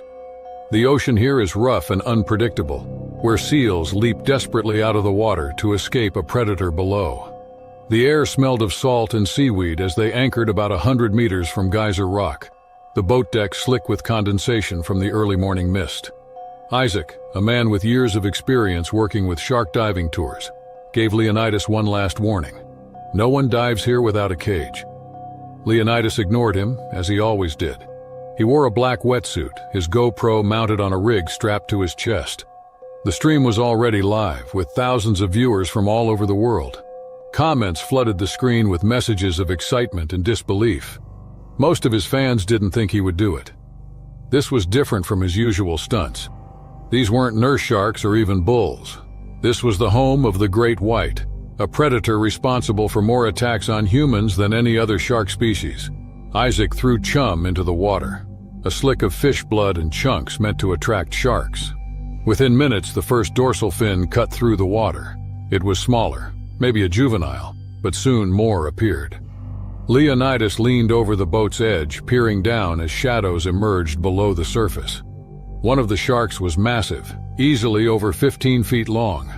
Its body glided effortlessly through the water, the tip of its tail breaking the surface with every flick. Leonidas turned to Dimitrios, who was holding the backup camera.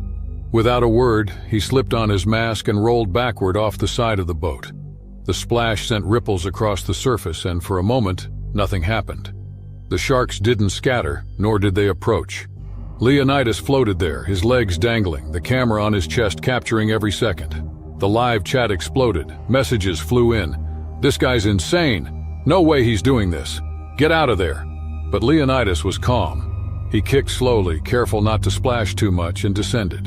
Below him, the water was a deep, endless blue. The sunlight struggled to penetrate more than a few feet, creating a hazy, dreamlike quality. The sharks circled at a distance, their movements deliberate and unhurried. For a while, it seemed like nothing would happen. Leonidas hovered in the water, holding onto a small spear for balance, breathing audible through the live feed. Viewers could see the sharks moving closer now, their curiosity growing. The largest one, the great white, turned its head and began a slow approach. Its dark and expressionless eyes locked onto Leonidas. Back on the boat, Dimitrios and Isaac were watching nervously. Isaac muttered something under his breath about how this was a mistake. Dimitrios gripped the ship's edge so tightly that his knuckles turned white. They couldn't call him back. Leonidas had made it clear before they left the shore that he didn't want interference unless it was a matter of life and death. The great white closed the distance. Leonidas held his position, barely moving. The shark swam within a few feet of him, its massive body dwarfing the human in its territory. The live feed showed the scale of the animal, its gaping mouth revealing rows of serrated teeth. For a moment, the encounter would pass without incident. The shark veered off, disappearing into the blue. Leonidas turned slightly, tracking it with his camera. But then it came back. This time it moved faster, more deliberate. Leonidas didn't see it until it was too late. The shark struck from below, its mouth open wide as it clamped down on his arm. The live feed captured everything: the thrashing, the bubbles, the sudden jerky movements of the camera as Leonidas struggled. Blood instantly clouded the water, a vivid red plume spreading like smoke. Back on the boat, Demetrios yelled something incoherent. Isaac grabbed a pole and leaned over the side, but they were too far away to do anything.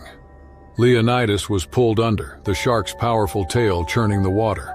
The live stream was still running, showing brief flashes of the chaos below. Leonidas's camera spun wildly as the shark shook him, its bite relentless. The viewers could hear muffled sounds of panic and the gurgling rush of water.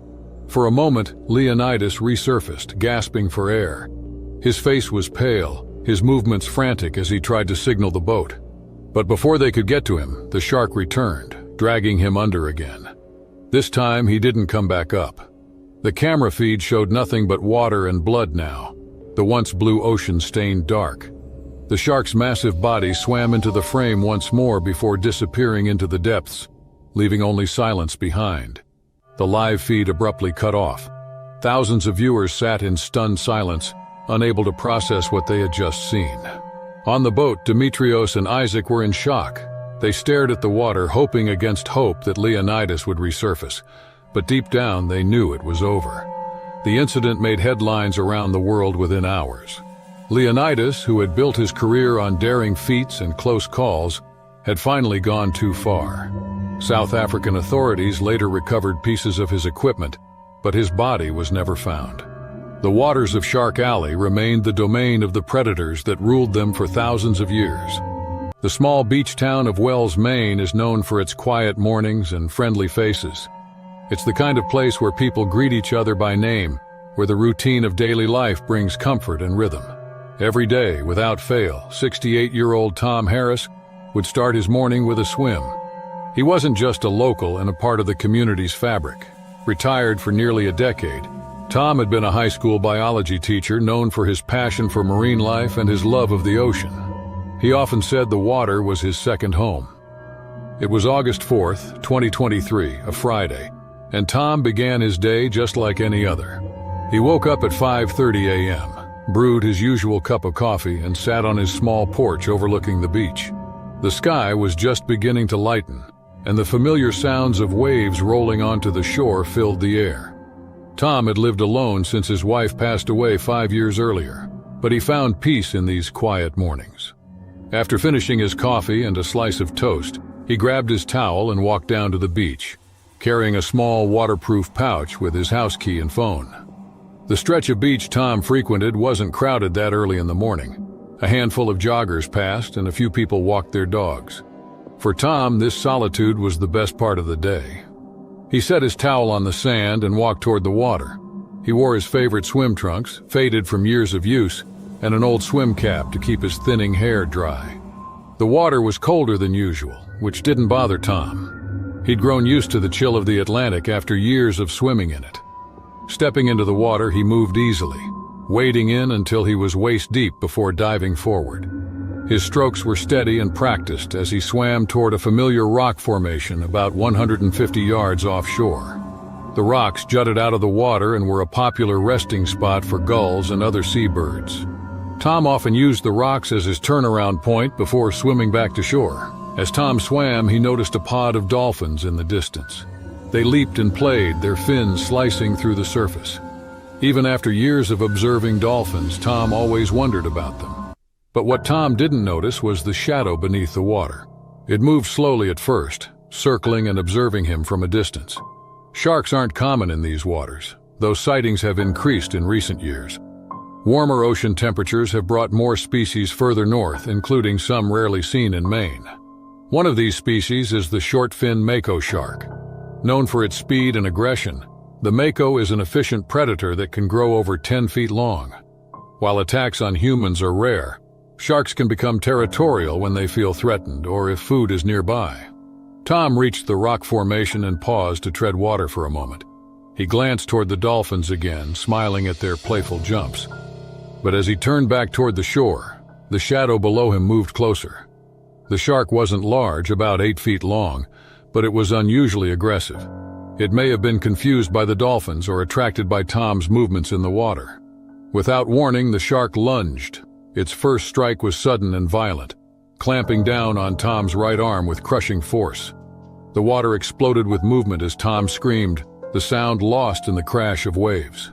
The shark thrashed its head, tearing through flesh and muscle. Blood poured into the water, creating a dark cloud around them.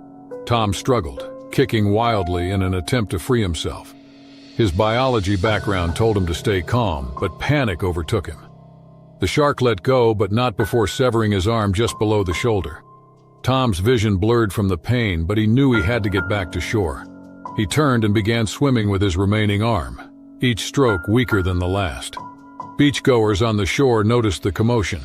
At first they thought it might be the dolphins, but seeing the growing red stain in the water, they realized something was wrong. A few people ran toward the water, shouting and waving their arms. Tom was still far out, and the distance felt insurmountable. The shark wasn't finished. It circled back, its instincts driving it to strike again. Tom felt a sharp tug on his leg as the shark bit down, pulling him under. He kicked desperately, momentarily freeing himself, but the damage was done. His leg was shredded, the muscle and tendons torn apart. Tom surfaced again, gasping for air. His strength was fading quickly, and the cold water sapped what little energy he had left. He tried to call out, but his voice was weak. Beachgoers began wading into the water, some holding flotation devices trying to reach him. The shark, sensing its prey weakening, swam closer again. One man, a local lifeguard who happened to be jogging along the beach, grabbed a rescue board and paddled out toward Tom. By the time he reached him, Tom was barely conscious. The lifeguard pulled him onto the board, blood streaming from his arm and leg into the water. The shark lingered nearby, its fin cutting through the surface, but it didn't attack again. Perhaps it had satisfied its hunger, or was deterred by the commotion. The lifeguard paddled back to shore as quickly as possible, the other beachgoers forming a crowd on the sand. They tried to stop the bleeding, using towels and belts as makeshift tourniquets. Tom's breathing was shallow, his face pale from blood loss. An ambulance arrived minutes later, but despite their best efforts, Tom's injuries were too severe. He was pronounced dead on the way to the hospital. The attack shocked the small town. Tom was a familiar, friendly man who loved the ocean and had spent decades teaching others about it. The idea that a shark, something so rare in these waters, could take his life seemed unreal. Experts were called in to investigate, and they speculated that changes might have influenced the shark's behavior in water temperature, or the presence of the dolphin pod. But for those who knew Tom, the reasons didn't matter. The beach felt different without him, and the mornings were quieter and emptier. His towel, left behind on the sand that day, became a haunting reminder of his life and the risks he took doing what he loved. Cape Cod, Massachusetts is a place many people visit for its beaches and calm waters. Families come here to relax, boaters explore the coastline, and paddleboarders enjoy the clear, shallow bays. But Cape Cod is also home to great white sharks. These predators have been migrating to the area in greater numbers over the past decade, drawn by the growing seal population. Seals are their primary prey, and Cape Cod's shores offer abundant food. While shark sightings are common, attacks are rare, though the risk is always present for anyone venturing into the water. On June 12, 2024, 17-year-old Emily Rhodes was on the water with her paddleboard. Emily was a local, born and raised in the small town of Chatham, near the southern tip of Cape Cod. She had been paddleboarding since she was 12 years old and loved the peacefulness of gliding across the water. She often spent summer mornings exploring the bay, weaving around rocks and watching the wildlife. It was her way of escaping the noise of everyday life, even if just for a little while. Emily had finished high school a week earlier and was enjoying her summer break before heading to college in the fall.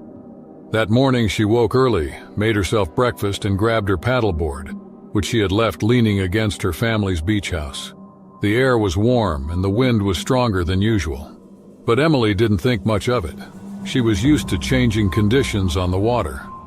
Her parents were still asleep when she headed out, leaving a note on the counter saying she'd be back by late morning. By 7 a.m., Emily was already on the water. She paddled steadily, heading toward her favorite spot near Monomoy Island, about half a mile offshore. The island is a protected area known for its seals, and on any given day you could spot dozens of them lounging on the sandbars or swimming close to shore. Emily had always been fascinated by them. She often stopped her paddleboard at a distance to watch them from afar. The wind made the water choppy, and small waves slapped against the side of Emily's paddleboard as she moved. She adjusted her stance to stay balanced, her paddle slicing through the water with each stroke. A few other people were out that morning, some fishermen on small boats and another paddleboarder farther down the bay. But Emily was mostly alone in her section of the water. As she paddled toward a shallow area where she could see seals playing, something below the surface caught her attention. It was a shadow, long and moving steadily. At first, she thought it was just a large fish. The waters around Cape Cod are teeming with marine life, and it wasn't uncommon to see big fish darting below. But this shadow was different. It didn't dart. It moved slowly, deliberately. Emily tried not to think too much of it. She had been around the water her whole life and knew that sharks rarely posed a threat to humans. They were curious creatures, and most encounters ended without harm. But as she continued to paddle, the shadow grew larger, and it became clear that something was following her. The shark, a great white, had likely been drawn to the area by the seals. Its powerful senses detected vibrations in the water from Emily's paddleboard, and it mistook the board for prey. Great whites are ambush predators, using their speed and strength to surprise their targets. This one, about 12 feet long, was slowly closing the distance between itself and Emily's board. Emily noticed the water behind her shift. A ripple broke the surface, followed by the unmistakable sight of a dorsal fin. Her heart raced as she realized what was happening. She stopped paddling for a moment, unsure of what to do. The fin cut through the water, coming closer with each passing second. Panic set in, but Emily tried to stay calm, focusing on paddling toward shore. The shark moved when Emily was about 200 yards from the beach. It struck from below, ramming into the bottom of her paddleboard with such force that Emily was thrown into the water. The impact was violent, and her board flipped over, floating just out of reach. Emily surfaced, gasping for air, her arms flailing as she tried to orient herself. The shark circled her, its powerful tail creating waves around her. Emily swam toward her paddleboard, desperate to climb back onto it. But the shark struck again before reaching it. This time, its jaws closed around the board, crushing it instantly. Emily screamed as she watched pieces of her board float away. She turned and started swimming toward shore, her movements frantic. The shark followed, its instincts driving it to attack. It lunged at Emily, clamping down on her leg. The pain was unbearable as the shark's teeth tore through her flesh. Emily kicked at it with her free leg, trying to break free. The shark released her for a moment, but the damage was done. Blood poured into the water, spreading in a cloud around her. Emily kept swimming, though her strength was fading. The shore felt impossibly far, and the shark was still circling. It struck again, grabbing hold of her side this time. Emily thrashed, hitting the shark's snout with her fists. The shark released her again, but it didn't leave. It circled once more, waiting for its next opportunity. People on the beach had noticed the commotion by now. Some ran to the water's edge, shouting and waving their arms, while others called 911. A small rescue boat that had been nearby began speeding toward Emily, but they were still too far away to help immediately. Emily's movements grew weaker as blood loss and exhaustion took their toll. She floated on her back, trying to stay calm, but the shark came at her one final time. The boat reached Emily moments later, pulling her out of the water. Her injuries were severe, with deep wounds on her leg and side. The rescuers tried to stop the bleeding as they rushed her to shore, but by the time they reached the beach, it was too late. Emily succumbed to her injuries before paramedics could get her to the hospital. The incident sent shockwaves through the community. Emily was well known and well loved, a bright, adventurous teenager with her whole life ahead. Her death increased awareness of shark activity in Cape Cod and sparked debates about safety measures for people enjoying the water. Monterey Bay, California, is known for its stunning coastline and rich marine life. Tourists and locals alike flock to the area for its beaches, wildlife, and surfing spots. But beneath the water, things are changing. The once thriving seal population has declined, and with it, the great white sharks have begun behaving differently. Warmer waters and shifts in prey have pushed them closer to shore, making encounters with humans more frequent and more dangerous. On the morning of August 9, 2024, a group of fishermen set out early from the docks in Monterey Bay. Their boat, the Marlin, cut through the waves as they made their way to their usual fishing spot a few miles offshore. The day started like any other. They cast their nets, joked with one another, and settled into their routine. But by mid-morning, things took a terrifying turn. Their lines suddenly tightened, and the boat lurched. At first, they thought they had caught something massive, maybe a giant tuna or a sea lion tangled in the net. But as they struggled to pull it in, the shape that emerged from the water left them speechless. A great white shark, at least 20 feet long, thrashed violently against the ropes, its mouth snapping and eyes dark. The fishermen worked quickly, managing to secure the beast before it could break free. It was the largest shark any of them had ever seen. Word spread fast, and soon marine biologist Dr. Natalie Green arrived at the dock. Natalie, a leading expert in great whites, had spent years studying the sharks off the coast of California. She had heard reports of increased shark activity in the area, but nothing like this. The moment she saw the shark, she knew something was off. It wasn't just its size, it was the deep scars along its side, signs of previous fights or injuries, and the bloated shape of its belly that suggested it had eaten something large. As the research team prepared to examine the shark, a crowd gathered. Natalie instructed her team to proceed with the dissection carefully. She made the first cut, and immediately, the sharp smell of decay filled the air. People turned away, covering their noses. Inside the shark's stomach, they found something far worse than anyone expected. First, they pulled out torn pieces of wetsuit material, followed by broken surfboard fragments. A hush fell over the crowd as Natalie carefully extracted a hand, an intact, pale hand still clutching a broken surfboard leash. The sight was haunting. The hand belonged to a woman, her fingers curled tightly around the frayed strap. Natalie's chest tightened. She knew exactly what they had found. Months earlier, two women, Ashley Monroe and Carla Perez, had vanished while surfing near a remote cove just north of Monterey Bay.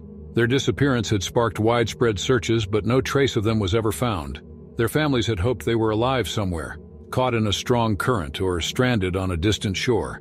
But the truth had now surfaced in the most horrifying way possible. As more contents were pulled from the shark's stomach, it became clear what had happened. Pieces of Carla's red bikini, Ashley's distinctive waterproof watch, and strands of long brown hair were among the stomach's remains. Natalie and her team found Ashley's surfboard split clean in half with deep bite marks along its edge. The board's pattern, bright blue with white stripes, was instantly recognizable. The evidence suggested that the women had been attacked violently. Based on the condition of the remains, they were likely dragged underwater before they had a chance to react. This was not a typical shark attack.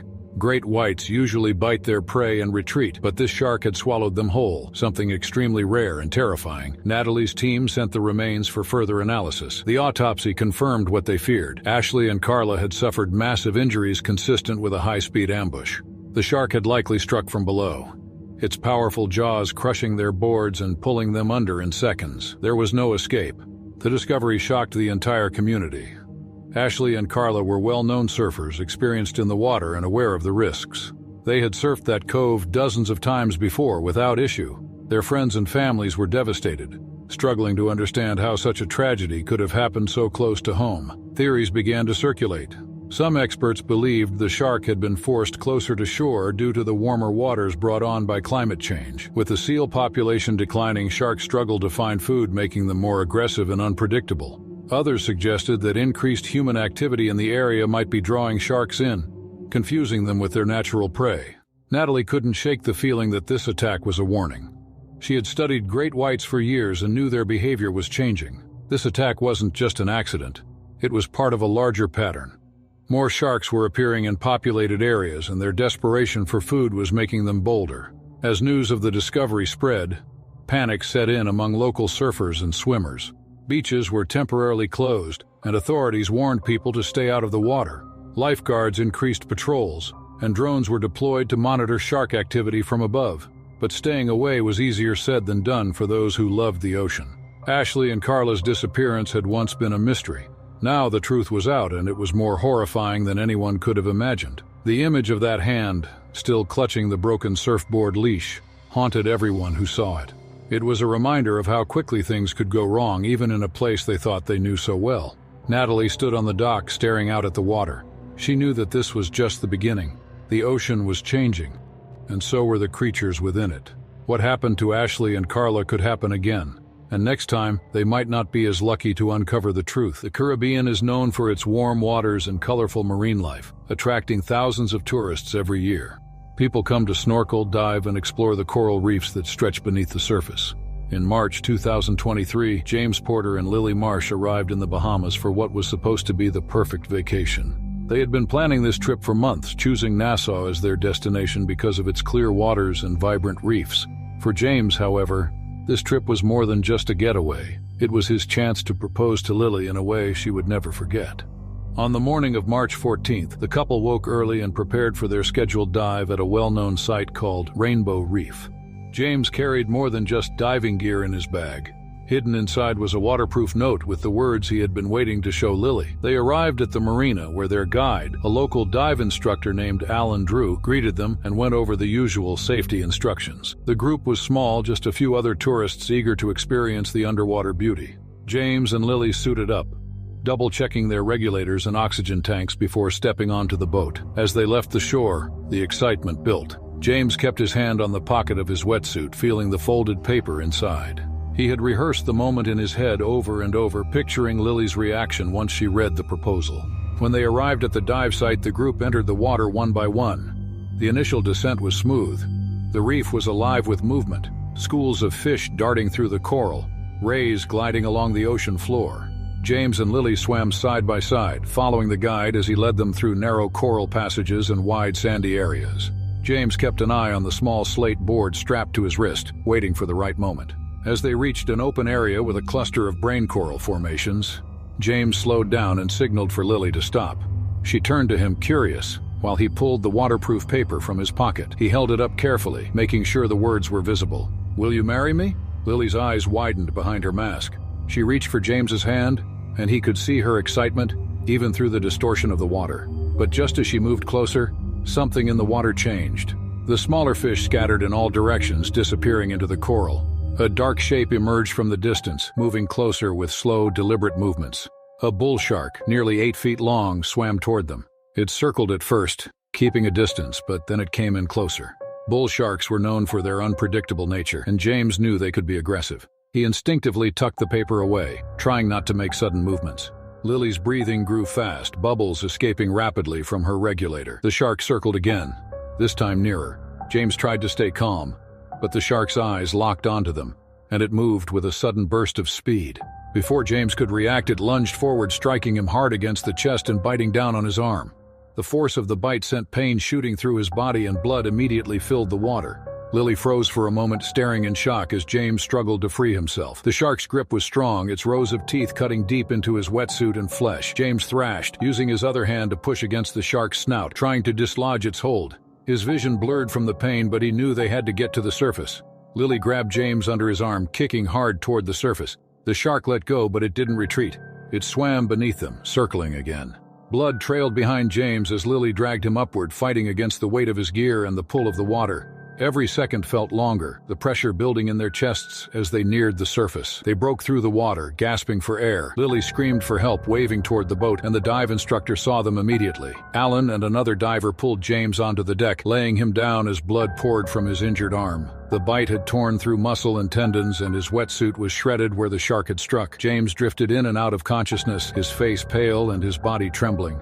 The crew pressed towels against his wounds, trying to stop the bleeding. The boat sped toward the shore where paramedics were waiting.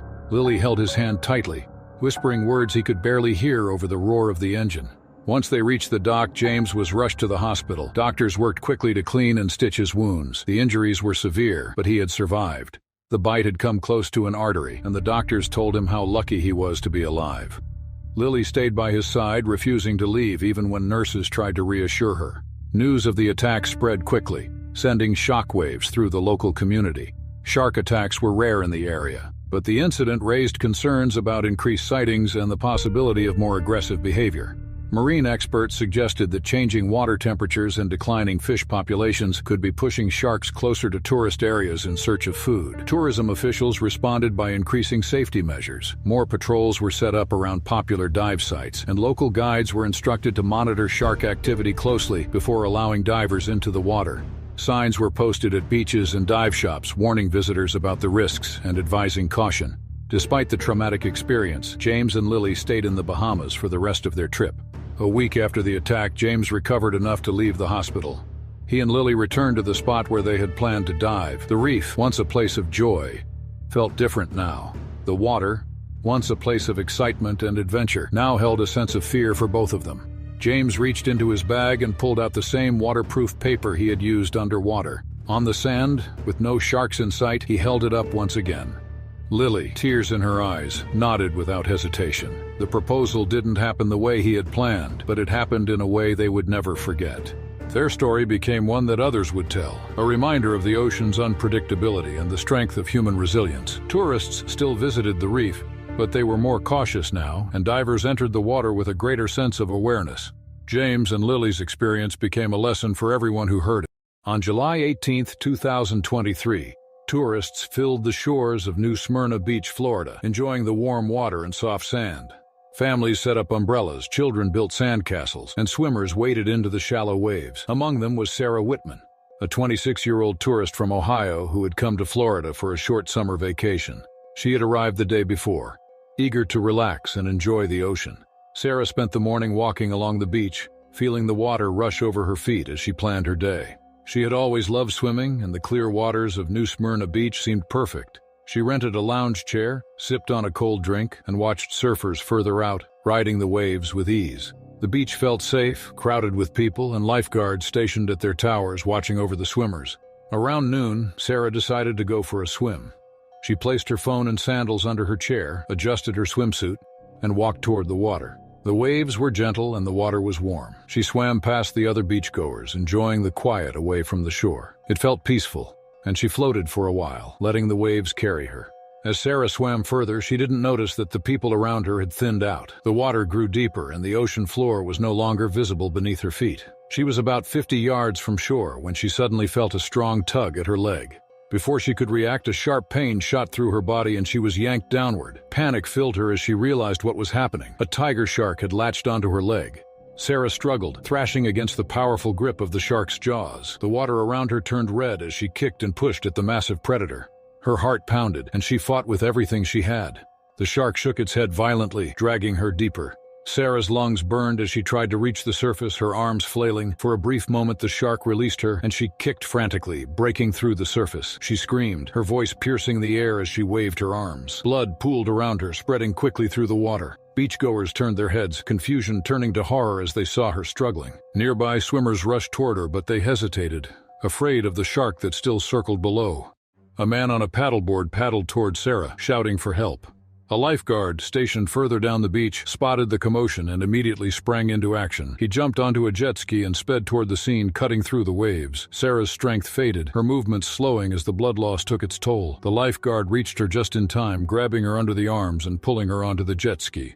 She was pale, trembling, and barely conscious, her leg torn apart by the attack. The shark lingered for a moment, then disappeared into the deep, leaving only the blood swirling in the water.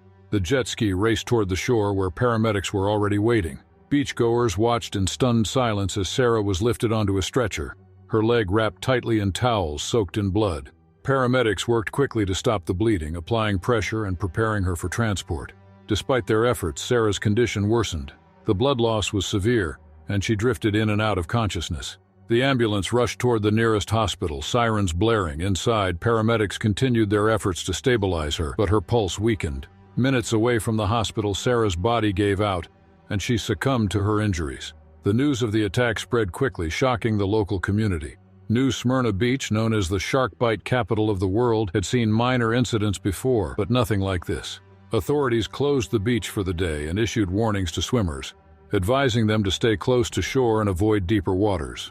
Marine experts analyzed the attack, pointing out that tiger sharks were known to patrol the Florida coast, drawn by the abundance of fish and murky waters. These sharks are powerful hunters, known for their aggressive feeding habits and ability to attack without warning. Experts believed Sarah's movements in the water may have triggered the shark's instinct to hunt. Lifeguards increased their patrols, and warning flags were posted along the beach in the days that followed. The community mourned Sarah's loss, with local officials promising to implement better safety measures to prevent similar incidents. Swimmers were reminded to stay in designated areas, avoid swimming alone, and be cautious in deeper waters. Sarah's family arrived in Florida to bring her home, heartbroken by the tragic end of what was supposed to be a relaxing vacation. The beach that had once seemed so inviting was now a place of sorrow and caution. Visitors continued to come, but many kept a wary eye on the water, wondering what might be lurking beneath. Two experienced marine biologists, Dr. Claire Weatherall and Dr. Jonathan Jacques Varnett, set out on what they expected to be a routine research dive in the spring of 2023 off the southern coast of Andros Island in the Bahamas. Known for its abundance of sharks, particularly reef sharks, the area was perfect for their study on shark behavior related to coral bleaching. While tagging sharks for further analysis, their main focus was to assess the ecological health of the region. Claire and Jacques set out from the Pelagic Dawn, a research vessel rented and operated by Emile Santoro, a local captain. About 35 miles from the island, they reached their dive site, known as the Blue Rift, a deep underwater trench surrounded by coral plateaus. While the area teemed with marine life, it had a spooky reputation among fishermen, who often reported strange shark behavior such as increased aggression, irregular swimming patterns, and the mysterious disappearance of smaller marine life. For Claire and Jacques, these tales presented the perfect scientific mystery, though others dismissed them as mere superstition. As they descended, the water darkened, sunlight turning into a faint bluish haze, and they plunged into the cerulean depths. They reached the edge of the trench at around 120 feet. The bare seafloor stood in stark contrast to the vibrant coral ecosystems they had encountered on earlier dives. Claire noticed an eerie silence. There were no small fish in sight. Jacques pointed to the trench's bottom where they made out a group of large, dark shapes. Initially, they thought it was a school of dormant sharks, a common sight in deeper waters. But as they got closer, their curiosity turned to confusion. The sharks lay on their sides, unnaturally still. When Claire realized they weren't sleeping but had passed away, her heart sank. Scattered across the seafloor were the remains of at least a dozen sharks, mostly tiger and bull sharks. Some had deep gashes along their flanks, others were partially decomposed, and a few were missing fins. For Claire and Jacques, seasoned marine biologists, the sight was chilling. They began documenting the scene with close-up shots of the carcasses using waterproof cameras. Unusual bite marks marred the sharks, as though another shark had caused the wounds. But the sheer number of dead sharks suggested something far stranger. There were no discarded nets or fishing lines nearby that could explain the carnage. It seemed as though the sharks had been lured to this spot and killed in a grisly underwater ritual. Jack swam ahead and he continued observing a particularly large bull shark carcass.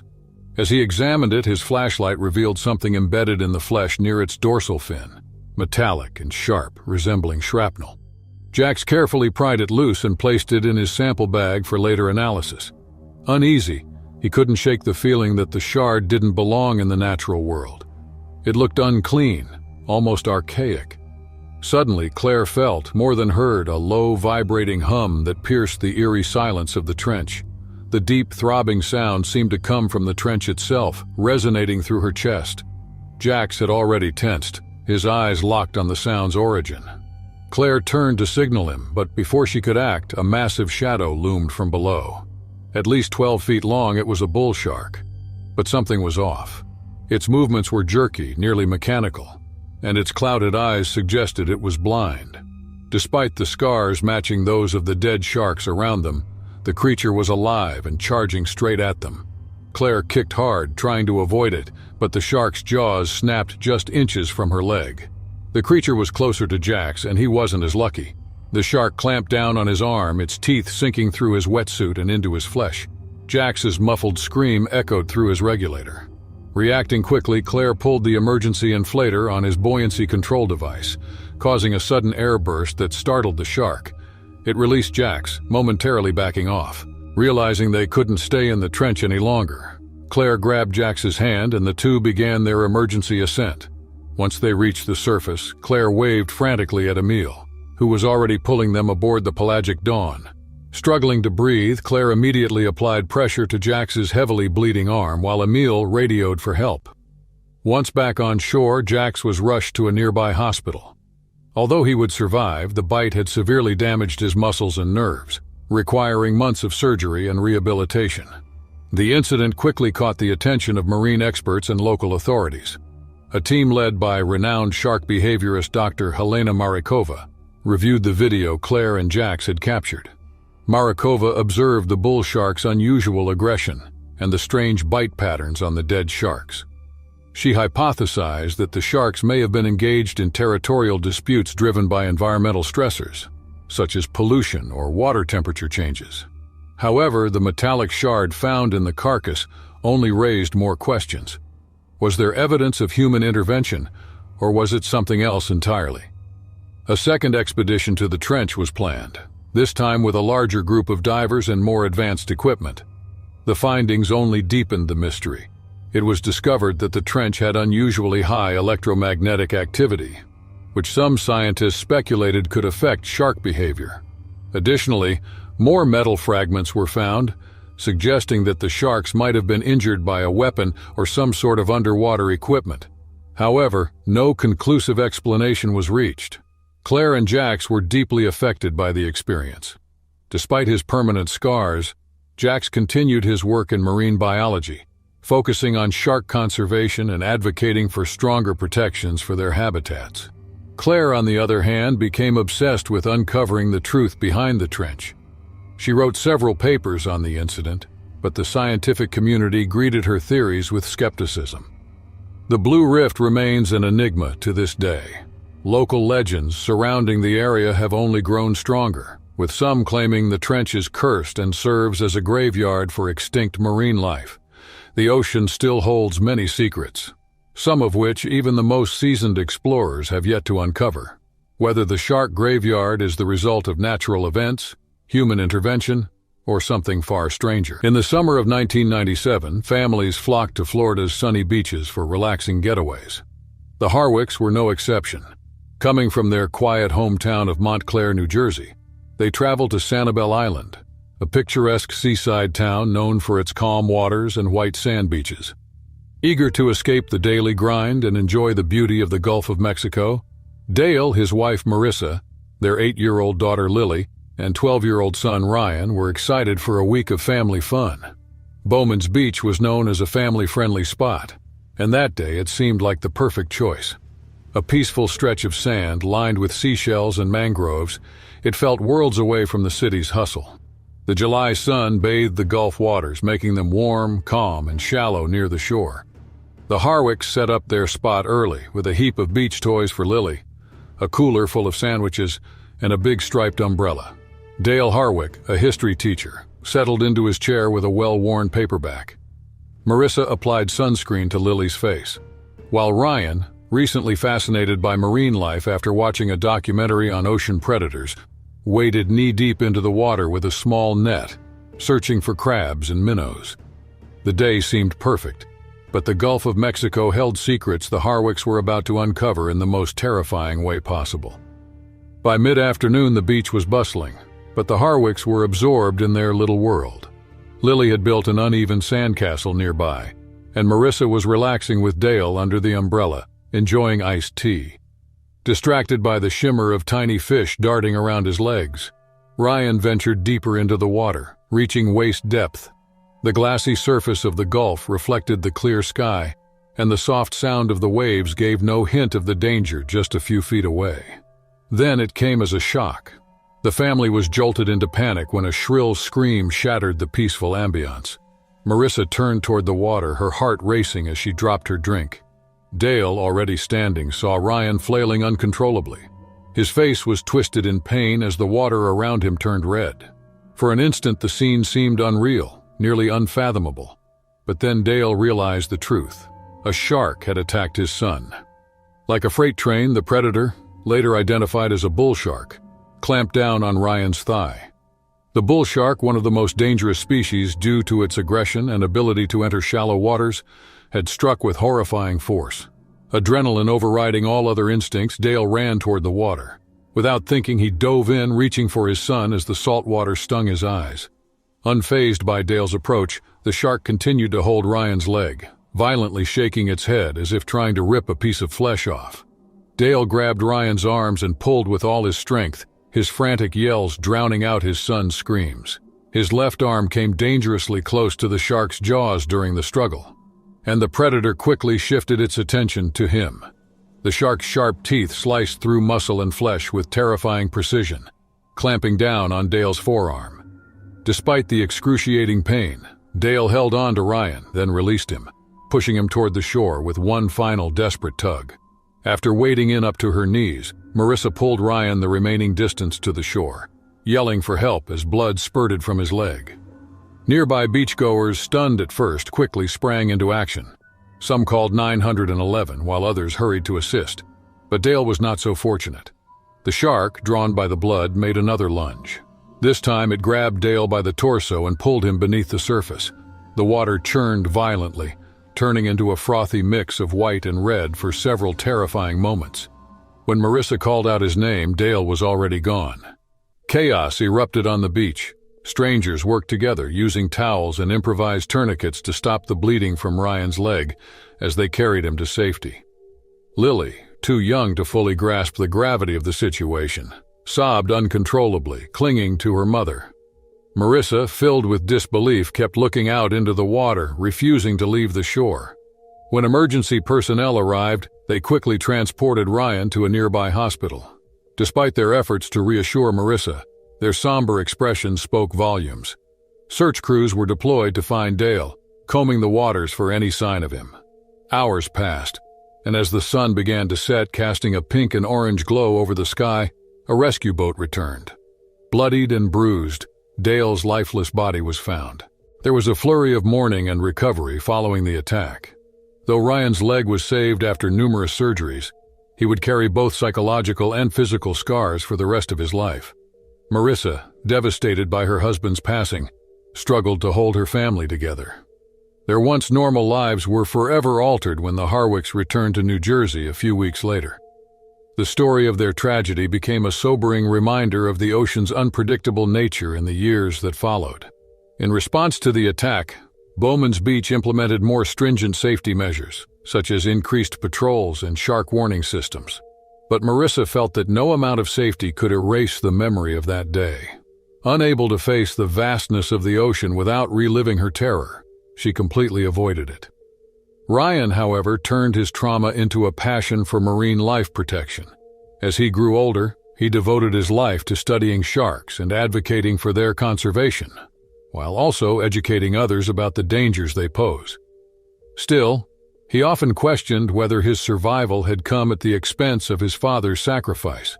The Gulf of Mexico's serene beauty continued to attract thousands of tourists, but for the Harwicks, it would forever be the place of their nightmare. A tragic chapter in a story of love, loss, and survival, Bowman's Beach in 1997 remained etched in their hearts, though time slowly softened the edges of their agony.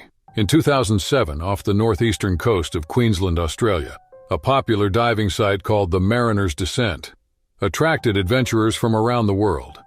The site was home to the wreckage of the Elysian Star, a cargo ship that sank during a violent tropical storm in 1933. The ship lay at the bottom of the Coral Sea, its skeletal remains encrusted with coral and marine life. Over the decades, divers had been drawn to the site by stories of eerie corridors and rumored treasures hidden within the wreck. While the site was renowned for its beauty, it also had a reputation for being dangerous. Tina Arlston, a 32-year-old experienced scuba diver, joined a small expedition to explore the wreck on a warm spring morning. Having dived in remote locations like the Red Sea and the Galapagos Islands, Tina had years of experience and was known for her meticulousness. She always double-checked her equipment and followed safety protocols without fail. The group she joined included Orrin Westlake, the seasoned dive leader, Isla Fenrick, a marine archaeologist with a sharp wit, Zane Rathmore, a reserved man who never seemed to remove his aviator sunglasses, and two local dive assistants nicknamed the Twins, who, despite their nickname, were not actually related. The group slowly descended through the cold, clear water, their movements calculated and precise as they approached the Elysian Star. At 30 meters deep, the wreck loomed in front of them like a ghostly giant, its barnacle-encrusted hull tilted on its side. Schools of fish swam in chaotic bursts, their scales glinting like scattered coins in the sunlight that filtered down from above. The eerie silence of the ocean around them was broken only by the soft hissing of their scuba tanks and the muffled sounds of their movements. Tina felt her pulse quicken with the rush of adrenaline as they neared the wreck. The hole in the bow was large enough for them to pass through, and as she passed through it, the world inside the ship transformed. The interior was dark, the only light coming from their dive lights, casting eerie shadows on the rusted walls and forgotten cargo. The smell of salt and decay lingered in the water, a reminder of the ship's long-forgotten voyage. Inside, the passageways were narrow and twisted, remnants of the ship's former life now swallowed by the ocean's embrace.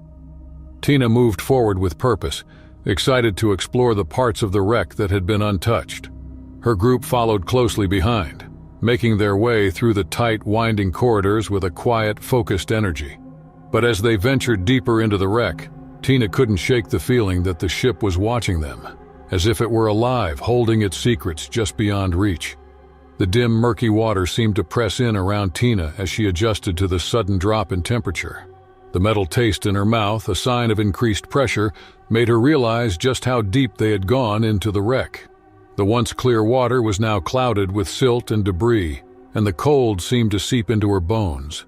Oren moved forward, his dive light cutting through the darkness, illuminating scattered remnants of barrels and crates that lined the perimeter of the cargo hold.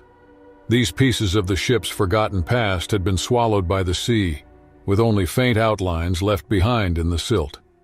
Tina swept her light over the area, examining the ruins of the ship's cargo. Some crates were completely rotted away, while others were barely recognizable, corroded by decades of saltwater exposure. The others spread out, methodically scouring the area. Tina couldn't help but feel a sense of isolation, as the dark water seemed to consume the space around them. The wreck was vast, but strangely it felt claustrophobic, its tangled passageways and rusted remains trapping them in an oceanic tomb. As she moved further into the hold, Tina's light flickered over something unusual, a piece of debris that seemed oddly out of place. The shape was too distinct, too intact compared to the rest of the wreckage. Her curiosity piqued. Tina swam closer, trying to make sense of the object. The water around her shifted with the current, and for a moment it felt like the ship was shifting with it, groaning under its own weight. She pushed the thought away, focusing instead on the mysterious object ahead.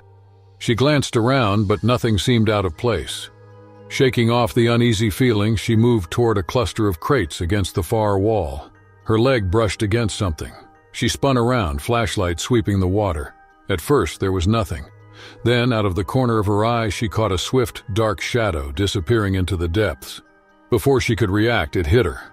The hammerhead shark lunged from the darkness, slamming into her with terrifying force. Its massive jaws locked onto her side, ripping through her wetsuit and sinking deep into her flesh. Tina's scream rang out, her voice crackling through the radio. As the group searched, their flashlights darted in all directions. Oren's voice crackled over the radio, panic cutting through his usual calm as he shouted that Tina had been hit. Tina flailed, her arms reaching out in desperation, but the shark was relentless. It released her for a moment, then struck again, its jagged teeth sinking into her shoulder. Blood clouded the water, a dark plume swirling in the current. Chaos erupted among the group, voices shouting into their radios as they scrambled to reach her. But the shark was faster and stronger. With one final, powerful lunge, it dragged Tina into the darkness. Her flashlight slipped from her grip, spinning slowly as it sank into the silt below. The group searched desperately, their beams cutting through the gloom, but Tina was gone. The shark had vanished too, leaving only a trail of blood and shredded equipment. Oren's voice shook as he called for an emergency ascent, ordering everyone to surface. Back on the boat, the mood was grim. The twins sat silently, their faces pale, while Isla paced nervously, muttering to herself. Oren radioed the Coast Guard, but everyone knew it was too late. In the days that followed, a thorough search was conducted, but Tina's body was never found. Authorities speculated that the shark, likely a large great hammerhead, had mistaken her for prey. The incident rocked the diving community, and the Elysian Star was temporarily closed to divers. For Oren and the others, the experience left a scar that never fully healed. Tina Arlston's name was etched into a memorial plaque near the dive site, a somber reminder of the risks that come with exploring the unknown.